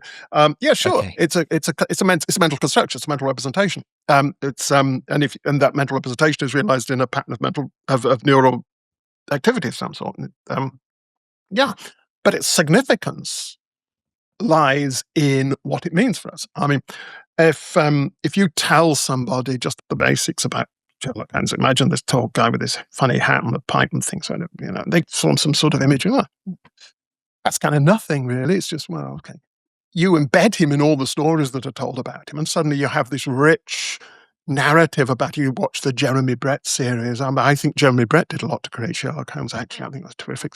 Anyway, it's embedded in all these rich narratives, and it also triggers all your memory. Well, not memory so much as your thoughts about Victorian London and puzzle. And it's an escapist world, and you can fill it out in your mind. And so, all of what you're doing here is, let's put it just in representational terms. There are other ways of putting it, but you're creating a rich body of representations that produce a rich range of effects on you that you like to have. That attract your attention and that produce all kinds of positive responses in you. Great. Now, where is Sherlock Holmes? Well, the man himself isn't anywhere. What is there is some sort of representation of a man that is created by your brain, by interaction with the words that Conan Doyle wrote. And I don't see there's any deep mystery here. I mean, there's it's one question too many to ask, and where is Sherlock Holmes himself? What we need to ask is, how is the impression of Sherlock Holmes created? And that's very much like how I want to think about conscience. One too many questions to ask, but what really is, the feel of consciousness? No, how is the sense of it? Let me put it this way. No, I suppose maybe this will help. Going back to conscience, so suppose what happened in the brain was that suppose this is the eye here. Okay, so it's light hits the retina and processing, and all the reasons. And then at some point, this processing, bang, produced this kind of inner image, right? That is then sort of there, present, right? Now, what happens with that inner image? Okay, somehow, is it just aware of itself? I don't see how that could happen. What would have to happen in order for that image to mean anything is for some sort of system to scan it, notice its features, and then start processing that information again and producing all the downstream effects that image tended to produce. Now, suppose we cut out the middleman. We just have the processing. It doesn't create the image, but it does produce all the downstream effects that the image would have produced. It's just as good. You don't need the image. You don't need an actual Sherlock Holmes. You just need all the effects that an image of Sherlock Holmes would have had. A really vivid image of Sherlock Holmes. If it's to mean anything to you, you've got to know. It's no good having a sort of inner TV playing in a room and nobody there to watch it. With the Sherlock Holmes stories on. Something's got to watch it and react to it. And if you can get all those reactions without the image on the TV screen, how would you know the difference? How would you tell whether you're undergoing an illusion of qualia or actual qualia? And my thought is, if you're undergoing the illusion of qualia, in this representational sense of all the effects that qualia would produce being produced in you, then you don't actually need the qualia. And, Occam's razor, let's just suppose that what the brain is doing is tricking itself into thinking that it has qualia. It's the simplest hypothesis. I can accept in principle that it might be possible somehow for me to be fooled into sort of thinking I'm seeing something that's not. It seems to me the idea that you're getting at is when I actually see a triangle, a real triangle in the world, my brain kind of reacts to it. It sort of scans it, it reacts to it in some kind of way. And all you need is for that reaction to occur. You don't need the triangle itself, and that's what's happening in my brain. Except it does seem to me like I have an interior screen. Not everyone can sort of visualize images in their head, but I can see the image. I can see what it looks like, and that seems to me more.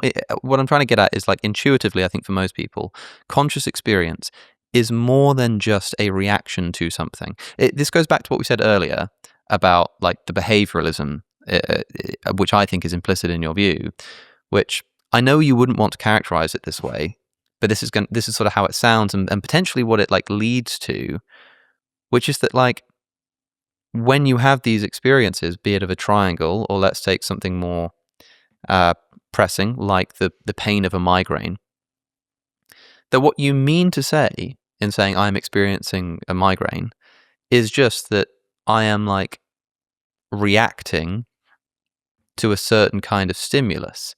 I think intuitively, deeply intuitively for most people, when someone is in pain, there is more going on than just them reacting to something or behaving in a particular way, that there's something else going on, right? And I think the same thing is intuitively true with me in the triangle. I don't think that when I see that triangle in my head, I'm getting all the stuff that I would have got if I saw a triangle, except for the triangle itself. I'm like, no, I can see the triangle itself, you know? Like, I'm not just reacting to a stimulus, I'm like conjuring up the stimulus. And in this case of pain, the stimulus is like there. I am reacting to it, but it's also like a real thing. You know what I mean? I know what you mean, and I'm not denying that that's a compelling way of describing it. But let me try and do a little bit to unpick it. First of all, of course, with imagining the triangle, I'm not just suggesting you're reacting to an external stimulus. The stimulus may be internal here. Okay, you may be reacting to your own internal, reacting to your own. The stimulus may be internal. Okay, maybe due to some strange activity occurring within the system itself. So you may be reacting entirely to an internal stimulus through self-monitoring. Let's go to the pain case, because I like to try this one on people. I'd be interested to see what you think. Okay, so let's take a migraine. Now, I think everyone will agree that when you have a migraine, there are all sorts of reactions occurring. Okay? So, for instance, what's occurring? Well, first of all, I'm in a state that I don't like being in, put it like that. Okay? That's a reaction. I'm reacting to the state by not liking it. Okay, so let's imagine that reaction. Let's imagine removing one by one all the reactions and finding out what's left, because what's left will be the bit that you think is missed out by my story. Okay, so let's see what it is. So let's imagine leaving out the not liking it. So someone says to me, how are you feeling? And I said, something strange is happening, but I don't mind it really. Okay. And another thing that will be happening is that I believe that I'm having a migraine. So they say, are you having a migraine? No, I don't think so, but something weird is happening. Okay. One other thing the migraine does, it seizes my attention. I cannot think of anything else but this thing. And so let's imagine that my attention is released. And someone says, are you free now to talk about that thing that I was asking you earlier? I say, yeah, fine, yeah, let's have a chat about it. Another thing is I'm aware of waves of nausea. Okay, of course you're going to say nausea is a feeling, but I will deal with that in exactly the same way as the other one. I'm allowed to do that. I'll say, do you feel as if you want to be sick? No, I'm fine. I don't want to be sick. There's something strange is going on. Are you seeing strange lights and things? Now, of course, reporting that I'm seeing strange lights, or indeed believing that I'm seeing strange lights, these are effects. So I say, no, I'm not seeing anything strange. No lights or anything like that. Do you feel you want to lie down? No, I'm fine. No, I'm okay. Remove. Does it remind you of any occasions in the past when you? No, can't think I've ever had anything like this before. Keep removing all the psychological reactions, the things that can be characterized in terms of what the brain is doing. So this pain is not having any effect, any psychological effects. It's not affecting my beliefs, my emotions, my desires. It's not detecting my attention. It's not conjuring up any memories. It's not altering my behavioral dispositions. I'm perfectly free to walk around chatting to you about whatever you like. But this horrible thing that is the essence of a migraine and the thing that makes it really bad and a matter of moral concern is still there. I find it very hard to imagine that. I think that's really helpful, actually. Like I see what you're saying, and I think that's a really helpful way of thinking about it. And the thesis is, I'm saying that with something like pain, there is the qualia, and then there is the reaction. And you're saying that really there's only the reaction. And the way to sort of test this is if we take away all of the reactive stuff, if we take away all of the sort of psychological reactions, are we left with anything we could call the qualia or whatever? And it seems like no, because you take away all of those things, and what are you left with? You're not even like aware that you're having a migraine. You're not left with anything that's of any significance to you, any psychological significance. And of course, the account of the reactions will be much richer than I've just given there. I've just sketched the surface. But here's the kicker. And when we talk about the feel of the pain, we are gesturing at all that complex of reactivity that we can't easily articulate. We can't unpack it because there's no need to. It's if somebody says to me, how are you feeling? I say, well, my attention's been captured by certain activities on the sort of my left temporal lobe. I also finding that I'm just having a disposition for kind of nausea, and I'm not. Nobody wants to hear all that. I say I'm in pain. Okay. The idea, though, is that that's a shorthand, a convenient shorthand for all that's really happening. And I'm not suggesting you don't say you're in pain, because you are, and all that stuff is horrible. It's bad stuff. You don't need it to happen to people. So, but you don't need to reify the pain over and above all that. I get the impression that a couple of those things that you're characterizing as purely sort of psychological effects are the pressure points on which someone's going to want to say, no, but that is the qualia. In that, like, okay, so if you have a migraine, one thing is that it distracts your attention. Okay, that's maybe we could call that an effect. That itself is a bit complicated, but okay. Another thing is that, I'm sort of seeing bright lights. It's like, okay, well, yeah, that sounds like an effect, but at the same time, you're seeing the bright light, so it also seems like a kind of experience. Certainly, then it's like, okay, I'm aware that I'm sort of nauseous. I'm like, okay, as you alluded to, as you sort of preempted, I'm going to want to say, well, hold on, that is your reaction to a feeling. You're sort of bundling together the feeling of nausea and sort of the reaction to noticing that feeling and just calling it all an effect, when actually you're starting to sort of smuggle out across the border the qualia as you're going along with these effects. Okay, so what we've done then, this is the objection, is we've taken the big pain qualia and we've broken it down into lots of sub-qualia. Okay, so instead of just there being one undifferentiated pain qualia, there's now the nausea qualia and the seeing lights qualia. I just do the same with those. I say, okay, let's take this nausea qualia then. Again, let's say I've got this nausea qualia, but again, it's not having any effects on me. So somebody says, do you feel that you might be sick? And I say, no, not at all. Are you aware of any sort of griping? And no. Do you need any medicine to? No, I'm fine. I know. It has no effects on me. It doesn't induce me to sort of run to the bathroom and stick my head. None of this is happening because these are all effects. So then maybe we need to break down the nausea qualia into the wanting to go to the bathroom qualia. Whatever. The point is, at some point, these reactions are going to sort of bottom out in things that don't even seem to have qualia at all, that are just like a beliefs or whatever they might be. The idea is that what we're doing with qualia talk is bundling together complexes of reactive dispositions that we're aware of in ourselves. And here's the kicker. Here's the thing about this. It has to be something like that for qualia talk to track anything that matters. Because if it's not tracking things that affect us, if it's tracking something that doesn't have any effects on us, that can't matter at all. How can it matter if you say, look here, this animal's in pain? You say, oh dear, what's consequence? Yeah, it's not having any effects. It's playing around perfectly happily. It's in horrible pain, but it's just having a lovely time. Doesn't matter then. It's the people who reify pain, who treat it as something non-functional, that are not taking consciousness seriously. I'm taking it serious because I think it's part of this messy, meaty, brown-coloured biological world that we're in. I agree with that, except, like, of course, for qualia to mean anything, it must have an effect on us. And I think I could just stipulate that, like,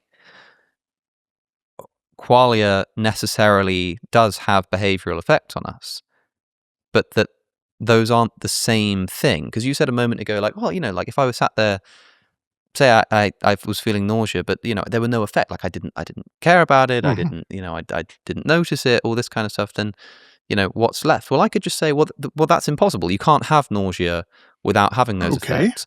Not because they're the same thing, but because one entails the other. In the same way that I could say, I don't know, if I put a big sort of metal object in a bathtub and displaced all the water, and I told you that that all the metal object was just the effect on the environment. There was no metal object. There was just the effect on the environment. Like, well, hold on. No, of course there's a metal blob. And I said, well, look, take away all of the effects. Imagine that no water was displaced.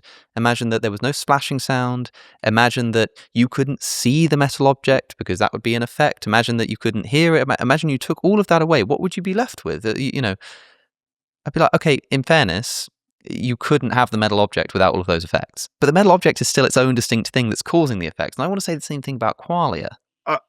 Okay, well then we can have a terminological adjustment that will bring you perfectly into line with me, because it doesn't matter that it's what the metal's made of, right? Anything that's of that sort of, I guess, that sort of size will have the same sort of effect. So let's define qualia as whatever it is that causes all this range of effects. Okay, whatever it is, anything that causes those effects, because it's the effects that matter. So a phenomenal realist says, yeah, what causes them is some sort of weird thing that's inexplicable to science, and there's just a pure quality, and that maybe is part of this sort of fundamental to physical. And I say, no, it's a pattern of brain activity. We just different. If we're defining qualia in terms of their effects, then I've won, because it's much more likely that it's something natural, something that part of the world that we already know about, than that it's requires some extension to that world, especially if requiring that extension would involve conflict with physics. There's an important move there that's being made. Firstly, like, I don't think we are defining qualia in terms of the effect. I think I'm saying that qualia necessarily brings about effects without it being the same thing. But you also made a quite controversial move there. You said, like, we have no reason to suspect that whatever's causing these effects wouldn't be part of the world we already know. Why would it? Why would we assume that it conflicts with physics and our sort of understanding of the material world? And the panpsychist or idealist is going to listen to that and say, well, hold on a second. The world that you know about is the world of conscious experience. The world of atoms and material and physics is this sort of construction that we've placed upon our experiences of the world. The one that I know most directly is the qualitative experience. And so, like, yeah, you're quite right to say that Occam's razor, we'd better, like, assume that whatever's causing this is part of the world that I already understand. Well, the world that I understand is a world of qualia. It's a world of experiences. It's a world of pain and a world of migraines.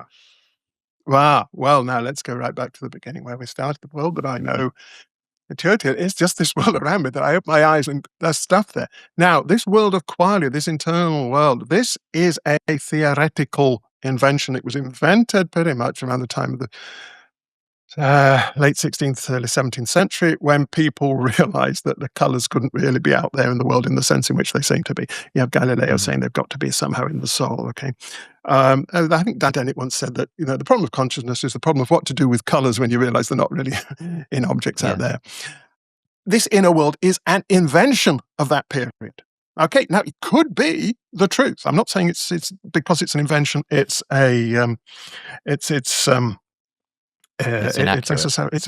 inaccurate, but you can't just assume its accuracy as an objection to any other rival theories. You can't just say, no, all we really know about is this internal world.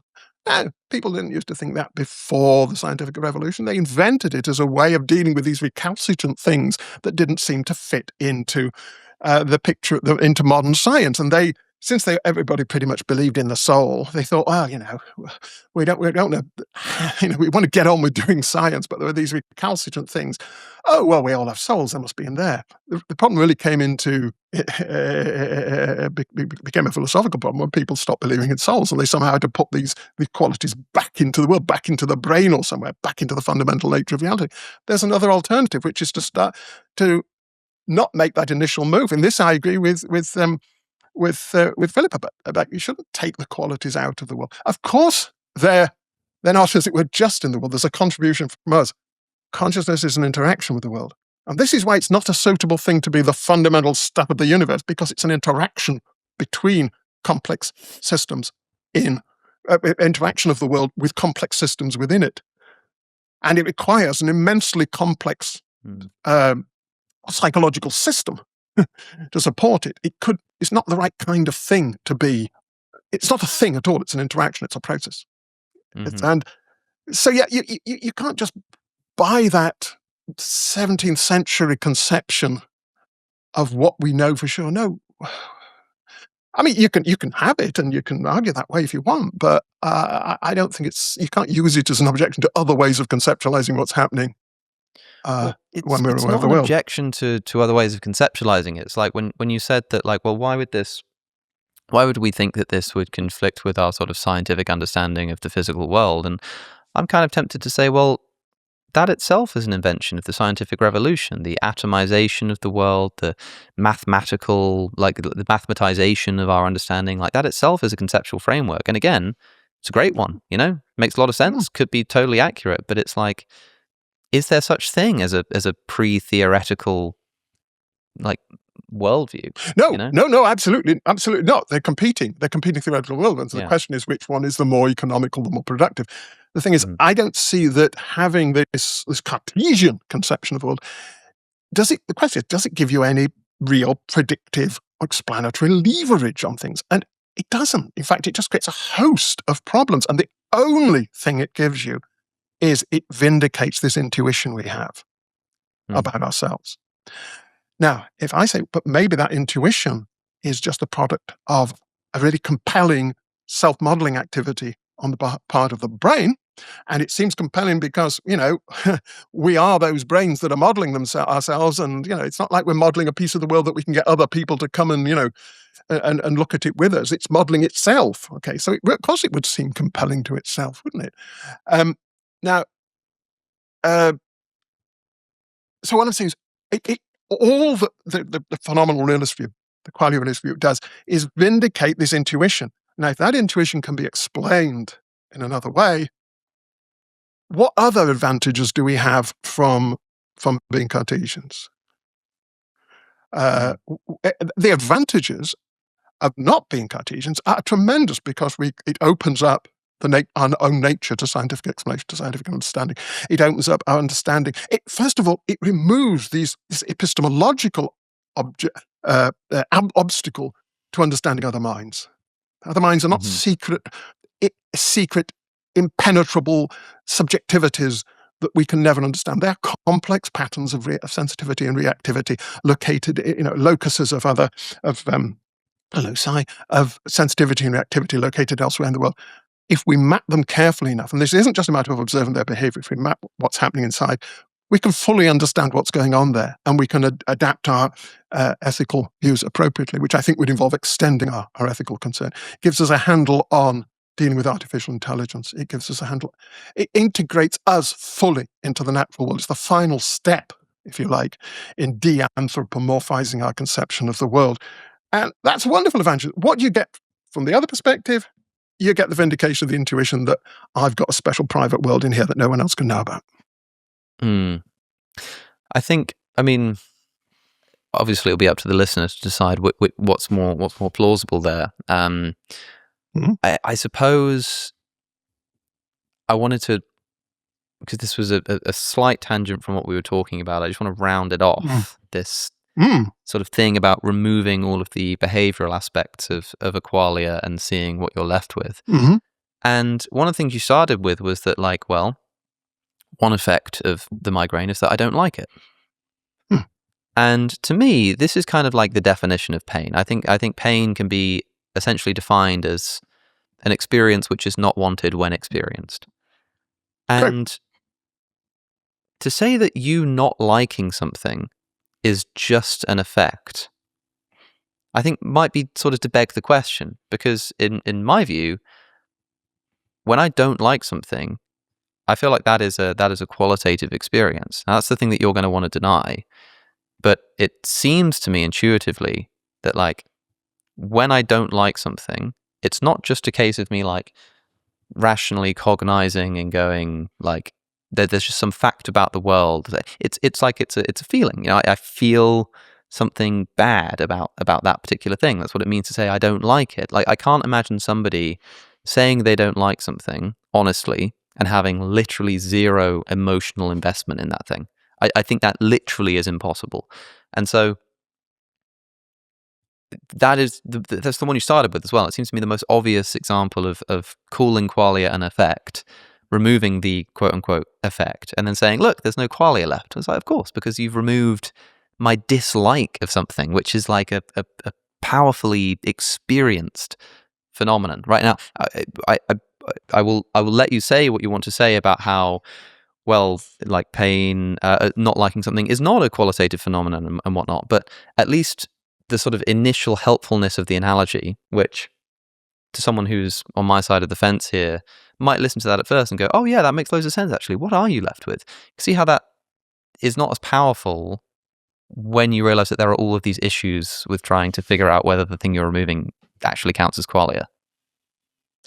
Look, first of all, if I'm right, these sorts of objections are ones that people would push, okay? Because I'm talking about an illusion. Illusions are powerful things. This is a self-generated illusion, an illusion that the brain is creating in itself. So all these illusions, all these responses would be the ones that would come to mind. They're saying, no, it's so vivid, it's so potent, and it's not a matter of my thinking about anything or processing anything. It's just a matter of, and I understand that. That's why I like to talk about illusion rather than elimination. Okay, because illusions are real things. Illusions, look, how do magicians talk about illusions? They talk about them as effects, about the effect, creating an effect. And the whole complex backstage machinery, which is often incredibly intricate and also kind of disappointing when you learn about it, is designed to create a certain effect, to create certain responses in its audience. Now, so I'm suggesting the brain is creating something like that. Now, this is about liking. Imagine not liking something. By not liking something, I don't mean just sitting around and sort of thinking, do I like this? Do I not like it? Now, on the whole, I don't mean that. I mean something much more basic. I have a long history of writing about different sort of levels of belief and levels of desire. And so what I'm talking about, not liking something, is here, and it being a complex aversive state that involves has all sorts of dimensions to it. So this stimulus is one that's, I mean, at the most basic, it might be producing aversive behavior and actually moving away from yourself, but it's producing a lot more things than that. It's grabbing attention, it's triggering emotional responses, which I'm going to deal with in the same way. And it's doing all this. Much of this is going on under the surface, as it were. You're not articulating all of these different things separately to yourself.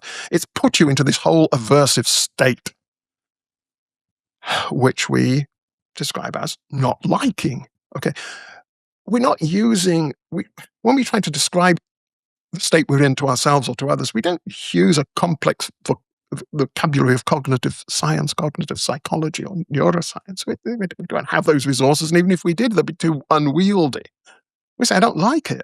Okay, and we tend to conceptualize that as some sort of primitive feel, which is a perfectly good way of conceptualizing it for the purposes of self-description and communication. I'm just saying it breaks down into a set of effects, and if it didn't, then it wouldn't be pain. The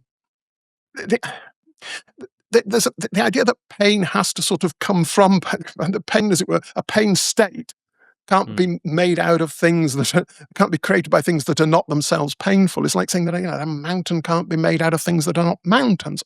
That's the whole point of how the world works, that large-scale things are constructed out of smaller-scale things. Mm-hmm. Things that have, a television doesn't have to be constructed out of little televisions. That's how we can learn to make one, right? And a pain state doesn't have to be constructed out of little pains that are put together. It's constructed out of other stuff. We call the whole thing a pain. The mistake is to think that we are capturing something, that word is capturing something, if you like, irreducible, undeconstructable, which is a very helpful illusion. Illusions are wonderful things. We live through illusions. I mean, the idea that colours are out there in the world, where we started, that's a very helpful illusion. If I were looking at my bookshelves and you said, describe the colours of the books on my shelves, and I said, right, well, okay, we'll start here. I'm having a sort of reddish qualia for that one, I think, reddish whatever. And the next one, I sort of brownish qualia, I think. You say, I don't know, but you quite want to tell me other books.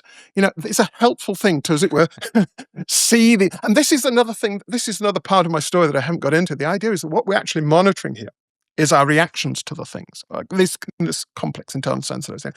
But that we are that those representations are bound to, in some way, this is a nice cognitive science term, bound to our representations of the objects. So we see the object as evoking a certain reaction. So we don't just see the object neutrally as, oh, I can recognize that, it's red, whatever, but, it's sort of mean it. We see it as red and as having all the significance that red things have for us.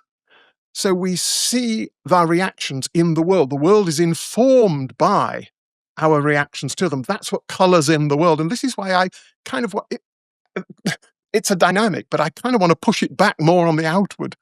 In the outward, we see the world as richly significant for us. And it's significant because we're projecting our own reactions onto it. And that's where consciousness is not in here. It's this taking in all that, this responding to all that. So Galileo didn't make a note. Sorry, go. So a moment ago you said that pain is like this thing we call pain doesn't need to be made up of little pains, right? Like a mountain doesn't need to be made up of little mountains. I of course agree. I think that's interesting. Maybe what we call pain is just made up of things which are not pains, but are instead just, sensory perceptions. They're just sort of reactive behavioral traits to certain inputs. Would that be a case of emergence? Because as far as I know, you're as suspicious of the concept of emergence as I am.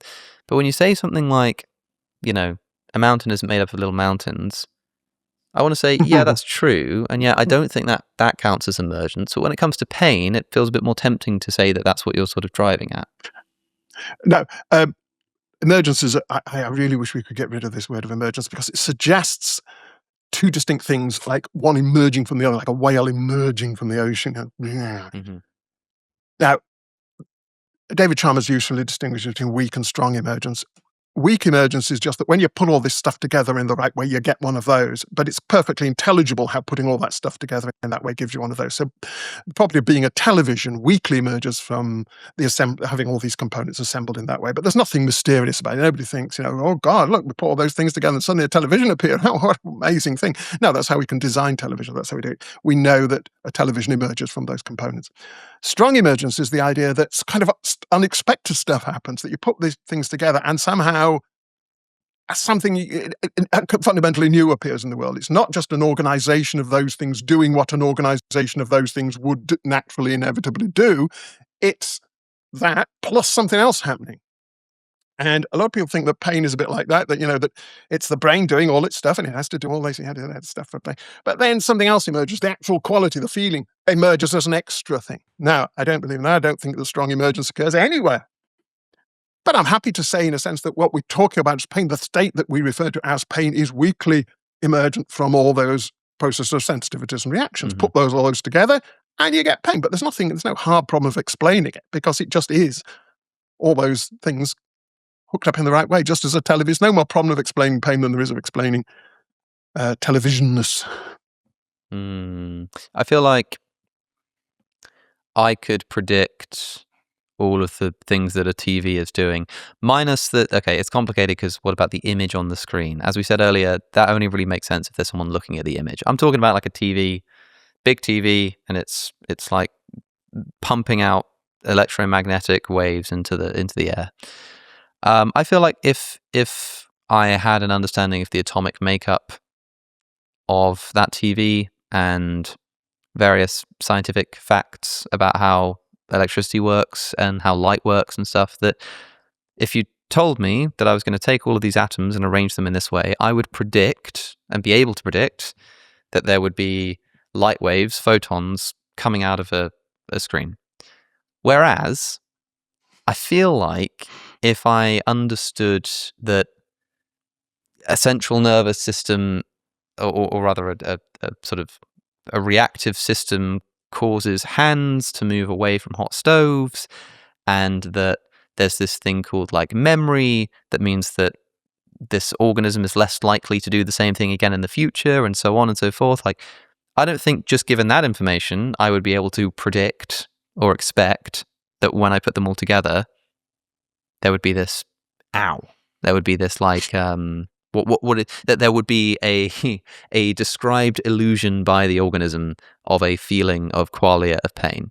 And I think the one important distinction between strong and weak emergence is, given just the constituent parts, would you be able to predict or expect a particular kind of effect? If the answer is yes, then it's only weak emergence. If the answer is no, then that's what strong emergence is. And I feel like you wouldn't predict the illusion of pain.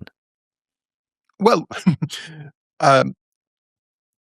you probably wouldn't because of the way we conceptualize pain, but I'm asking you to reconceptualize it in a way that makes this thing more tractable. Also, you're trying to imagine something immensely complex. You're trying to imagine the product of billions of years of evolution. I mean, just look at what an individual cell does. It's immensely complex.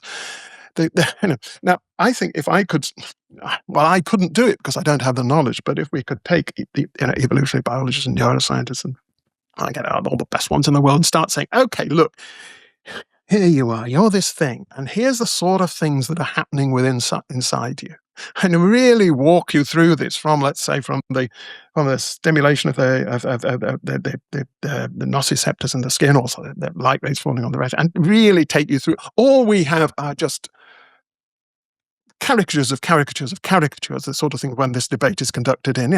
C fibers are firing. It's a lot more than that. It's not just the C fibers, it's what the C fibers are doing and everything. And it's more than C fibers. Anyway, if they could really take you through that, and you could really understand all of the effects that all these different mechanisms, the cumulative effects of all these mechanisms upon you, and how they would push you and pull you to respond in different ways.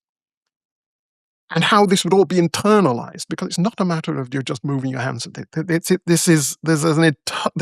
This thing isn't particularly metaphysically significant. What's happening in here is much more significant, and how different systems within here would be talking to each other and priming each other and prompting each other, and how this would all then eventually be connected up to a conceptual system that would try to describe this and encapsulate it for its own use as well as for the use of others. I think if you could do that in complete detail, and we're not remotely near doing it, I think you might go, yeah, kind of, that sort of makes sense. And I think we should be trying to do that instead of declaring, oh, it can't be, that couldn't possibly work. I can see right now it wouldn't. Let's suppose that everything's conscious because that's the only way I could be. It seems to me that is just a completely regressive attitude. Okay, we've covered a lot of ground, and we started by pointing out that illusionism in consciousness is not the view that consciousness is an illusion. It is that consciousness is being thought of in the wrong way by philosophers, and there are certain aspects of conscious experience, that is to say, qualia, private inner experience, all this kind of stuff, which is illusory. That can sound a little bit confusing because people are like, well, what's the difference between consciousness and experience and qualia and whatnot? Now that we've covered all of that, let's go right back to the beginning and ask the question. I love doing this. Let's ask the question that most interviewers probably start with, but I think it's more helpful to actually end with. What is consciousness? And when you say that there is an illusion going on, what exactly is the illusion in the most sort of concise and sort of summary fashion that you can muster, now that you don't have to do it in the context of beginning an interview knowing that no one knows what you're talking about yet? I'm naturally cautious of sound bites because they will get quoted back to me. What is consciousness? Let's say something like this. It's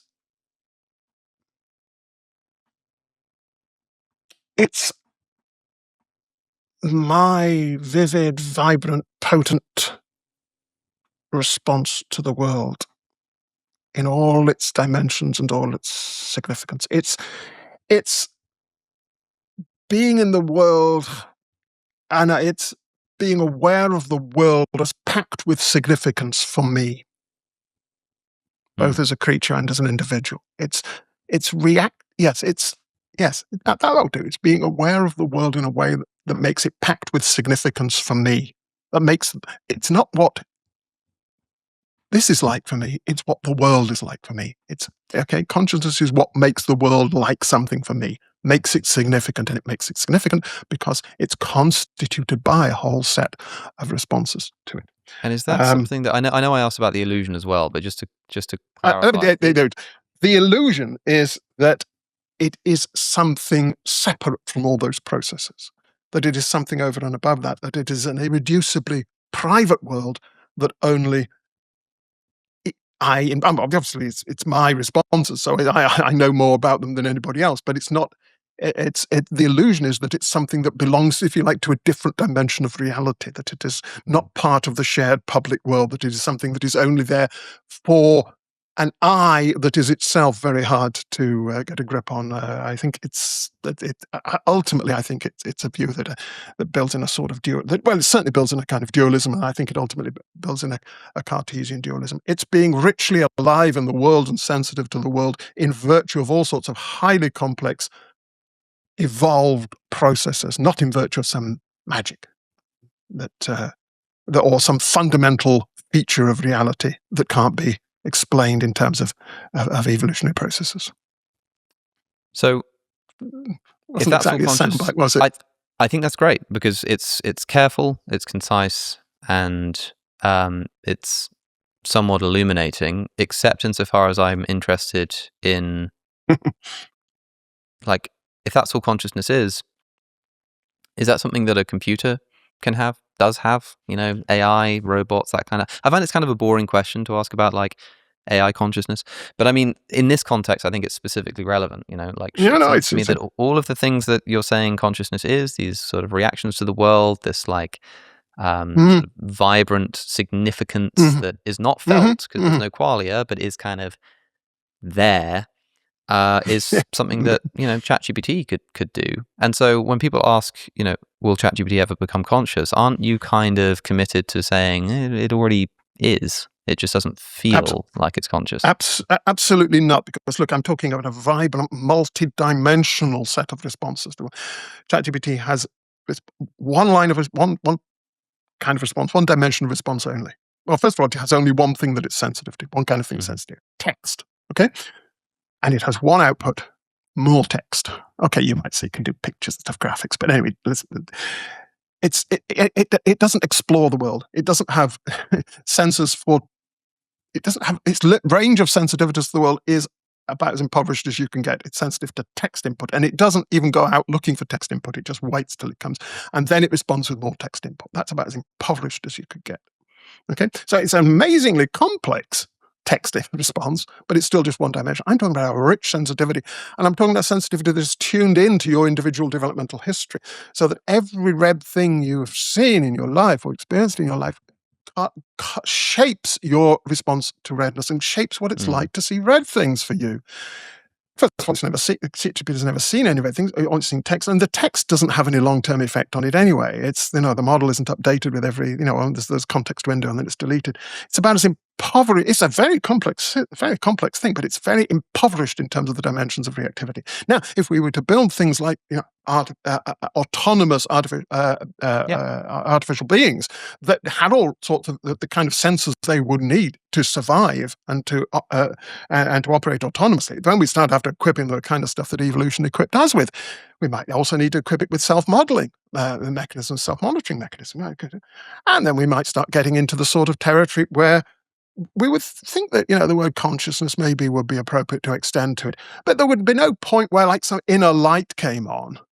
And now it's got this inner world that we never had. That's the wrong way of looking at it. We look at what it does, look at what its capabilities are, and say, is it similar enough to us to extend the word to it? That's what we're going to have to do. That's what we do with other animals. That's what I mean. That's what I mean is that, like, for most people, saying that AI has become conscious would be this, like, extremely grand sort of moment, whereas for you it feels like you kind of go like, yeah, okay, it's conscious now, but like, who cares, like, so what, and like, also conscious like what? Conscious like an ant is conscious like a fish is conscious like, I mean, it's all anthropocentric. We need to stop the anthropocentrism here.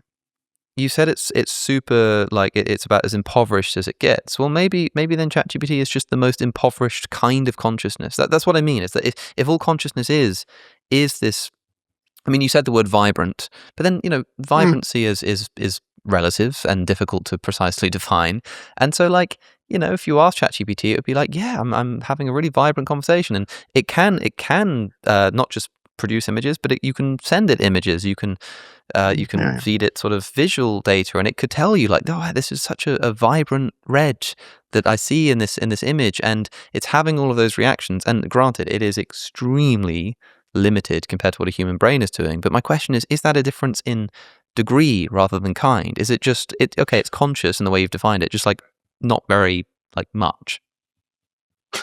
Well, look, I mean, this is really, I think, it's just a terminological question. I mean, I don't think the word consciousness is well enough defined to. I mean, look, I don't know. You say it's like consciousness 1 and consciousness 1,000,000 or something. There's going to be many different dimensions of consciousness. Okay, we need to start thinking about this and mapping out different dimensions of reactivity that we have in different dimensions of self-monitoring. This is the way to go, to sort of break down this kind of really useless, undifferentiated concept of consciousness as an inner light, and start thinking about it as a complex of functions, and seeing which, and then measuring things. Things will have different. We can draw sort of, what do you call it, like spider diagrams of different patterns of reactivity, and we can do this for other animals. We can do it for us. We can do it for aliens. We can do it, and which ones now.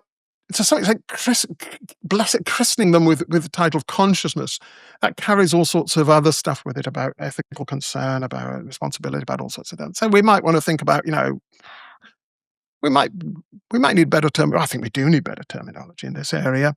But the first thing to do is to stop thinking about it in a wrong way, as a bright line that it's either on or off. There's either this private subjective world, which we could never know about, we never penetrate anyway. So stop thinking. Even if phenomenal realism were right, it wouldn't make any difference to anything. That's the point. So we just stop thinking about it that way, and start thinking about it in constructive terms of, what exactly are the sensitivities and reactive dispositions that this thing has, and how similar they are to ours, how different are they from ours. To what extent do we want to extend our ethical concern to them? To what extent do we want to treat them as autonomous and responsible? And we've got to negotiate all this in the light of the facts that are publicly available to all of us, because there's nothing hidden in the end. This is the positive message of this. In the end, it's just a matter of studying these things carefully enough, study bats carefully enough, and you know everything there is to know about bat consciousness. Let's do the work and then try and get a framework for negotiating this, instead of, is it conscious? That is the most fruitless question in this area. That's looking for marks of consciousness, as if consciousness is hidden and all you have are kind of responses that are somehow symptomatic of it, but you can't be sure they are. Sorry, I'm rambling, but no bright lines anywhere. That's the bottom line. Well, Keith Frankish, thank you for your time. I'll put relevant links in the description. Your like essay on illusionism, links to further work, websites, all that kind of stuff, if people are interested in more. Thanks for taking the time. I know it's a difficult thing to get into, especially when talking to an audience who perhaps have never even like heard of this viewpoint before, and are probably filled with misconceptions about sort of what it is, and thinking you're saying that people don't feel pain, or that consciousness doesn't exist or something. I hope people at least know by the end of this that that's not what illusionism is, and perhaps it will take a bit more time for them to figure out whether or not they agree with what you're saying. But thank you for your time today. Thank you, and I hope if anyone does want to convince me by creating some vivid experience in me, maybe they'll go for sending me chocolate rather than punching on the nose. Just a thought. Thank you, Alex. I enjoyed talking to you. Thank you for the really helpful questions. You helped me articulate what I wanted to say, and not all interviewers are good at that, and you're very good at it. So thank you. Well, thanks very much. That's nice to hear. If you enjoyed that, you should watch my previous episode with Anil Seth on why he thinks it's unlikely that AI will ever become conscious. You can watch it by clicking the link that's on your screen. To support the show and get early ad-free access to episodes, subscribe to my Substack at alexoconnor.com. Thanks for watching.